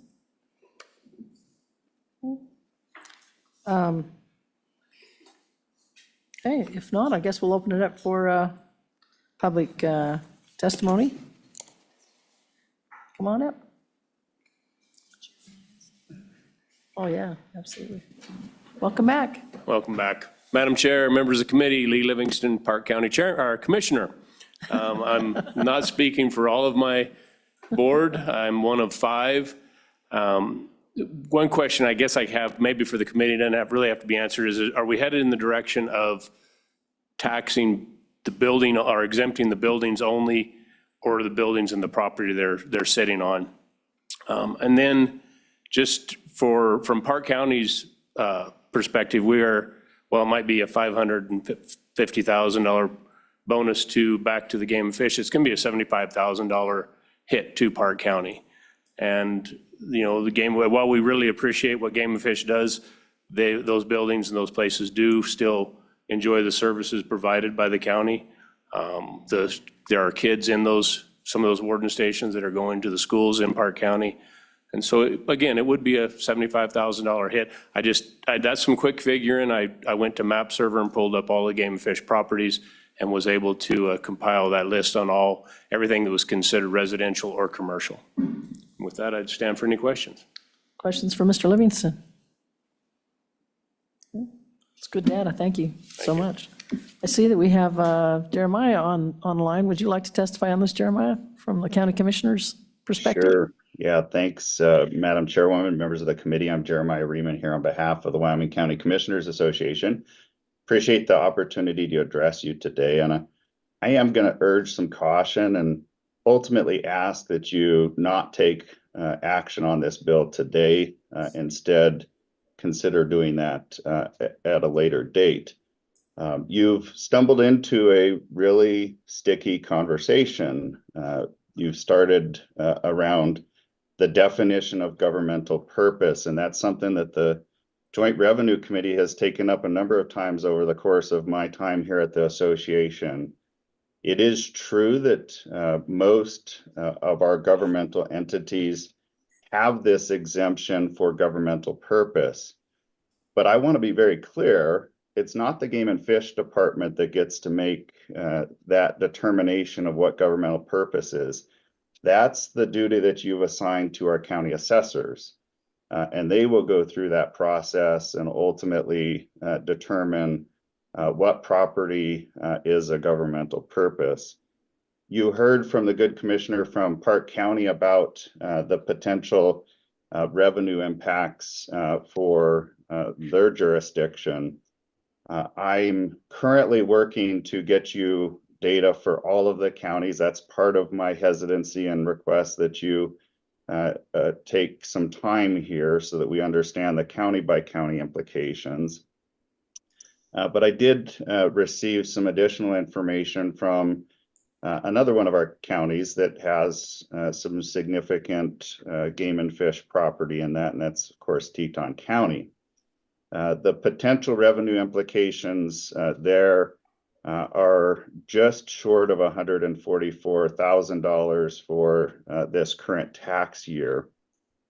The reason I want to take that a little bit further is that a couple of those properties are considered residential properties. That's important, and this goes back to the assessor making the determination, because the county itself owns several residential properties, and they tax themselves on those properties. So even though you may put in there used for a governmental purpose, and the Game and Fish Department may think that those are exempt, that's not what the county assessor thinks in Teton County. That's not what county assessors in a lot of our counties would think. So you may not be accomplishing what you want to, and you may not want to go there. The final thing that I want to just point on is this issue of why are we taxing some of those properties that are used for other purposes. And I think the director did a great job of pointing out the impact for our ag producers. But if you're a county commissioner and the federal government wants to come in and purchase additional land in a county, you're looking at the tax implications of that. And that's no different for the Game and Fish Department. So even county commissioners might have concerns over acquisition. And what lessens that impact for commissioners as they consider that is the fact that the Game and Fish Department does pay those property taxes. So I'll stop there. Appreciate your consideration, but would ask that you take a little bit more time in looking at this bill, not only the implications to taxing jurisdictions, but also what ultimately you're hoping to accomplish by exempting through this legislation. You may not be getting there based on what is in this bill right now. And with that, I'd stand for any questions. Questions for Mr. Riemann? Yes, Representative Burkhart. Thank you, Madam Chair. So, Mr. Riemann, how does, and the best one I can think of for this is, how are YDOT properties handled? Because you have the facilities almost in every community. You have the Highway Patrol has housing, very similar to the game wardens. You have other lands that are just land that are set aside maybe for it someday, aggregate storage or something like that, laydown yards that have nothing on them. How is all that handled? And again, you have 23 different assessors doing 23 different things. Mr. Riemann? Yeah, thanks, Madam Chairwoman, and Representative Burkhart. A great question. I don't know specifically the YDOT angle to this. I think it'd take us a county assessor or 23 here, but I suspect under that governmental purpose definition that those aggregate storage yards would be tax exempt. The facilities that that they have across the state for their snow removal equipment, et cetera, may be tax exempt. But if they had housing in a certain jurisdiction, that may be taxable. As I've mentioned, there are jurisdictions that are taxing those sorts of improvements. Other questions or comments for Mr. Riemann? Just a comment, I guess, Jeremiah, there's things you've brought up. I was very similar to Senator Ellis. I questioned governmental purpose from the get-go. And I appreciate Lucas, at least kind of clarifying that a bit, but it just sounds to me like we maybe need to do a little more research. And I know, as Representative Singh mentioned, knowing what kind of a hit each county would take would be nice to know, at least from my end of things. I'm not sure how everybody else feels about it, but I appreciate your thoughts. And anybody else have comments, questions for him? Okay, thank you so much. Any other public testimony then? Okay, with that, we'll close public testimony. I know I can't make a motion, but I'm just kind of wondering if there's a penchant out there for maybe tabling this bill. Representative Burkhart? Madam Chairman, I would make a motion that we table this bill, work the language on governmental purposes, and maybe do a little more research and address it then at our final meeting. But at that meeting, Madam Chairman, we need to make a decision one way or the other. Second. Is there a second? Did we have a second from Senator Drew? Okay. Discussion on that? Okay. All right. I think you're absolutely right, Representative Burkhart. Just a little more data I think would be helpful, but if, at the end of the day, our last meeting, we'll have to get after it. So let's go ahead and take a vote on that. All those in favor of, yes, was our discussion? Madam Chairwoman, I would ask staff to put together, maybe the best analogy would be YDOT and how they're handled there. And while I don't think they need to look at all 23 counties, I think picking a few, larger, smaller counties, say 4 or 5, 6, would be adequate for me, how the counties are addressing that issue, if that works for the committee and for staff. Is that okay with that, LSO? Give you a little something else to do, your ride home? Okay, any other discussion? Yes, Representatives. Oh, sorry, Representative Storer. Did you have another comment on that? Well, thank you, Madam Chair. My general thinking is, these are different things to weigh, right? Residential housing may require certain county services, create a demand for schools in a way that we may feel should be taxed because they're getting those services. On the other hand, we're also trying to recognize that game and fish should not be treated differently than other governmental entities, and recognize that they do serve a purpose that serves the people of the state. So I feel like that's what we're trying to weigh here in terms of figuring out like what makes sense, stepping back and thinking about what we're really trying to do, and then figuring out how to write the statute appropriately. So I just wanted to say that. Thank you. Other comments? Okay. With that, let's take a vote on tabling this bill until our next meeting. All those in favor of that motion, please say aye. Aye. Those opposed, no? Okay, that's passed. We'll table that, and hopefully we can get the answers we need by the next meeting. And I'm wondering if everyone's okay, if we could just do the update on the free and reduced price licenses recoupment program. Can we do that after lunch? That'd be okay with you, Lucas? Okay. I think we're pretty close, unless any other comments, Director, you have? No, Madam Chair. Okay. With that, then we'll go ahead and take, did you have something else also? No? Okay. We'll go ahead and take a lunch break. It says we'll be back at 1:30. Does that work for everyone? Okay. Thanks for everyone for all your testimony. Thanks for being here, and we'll see some of you after lunch. Thanks.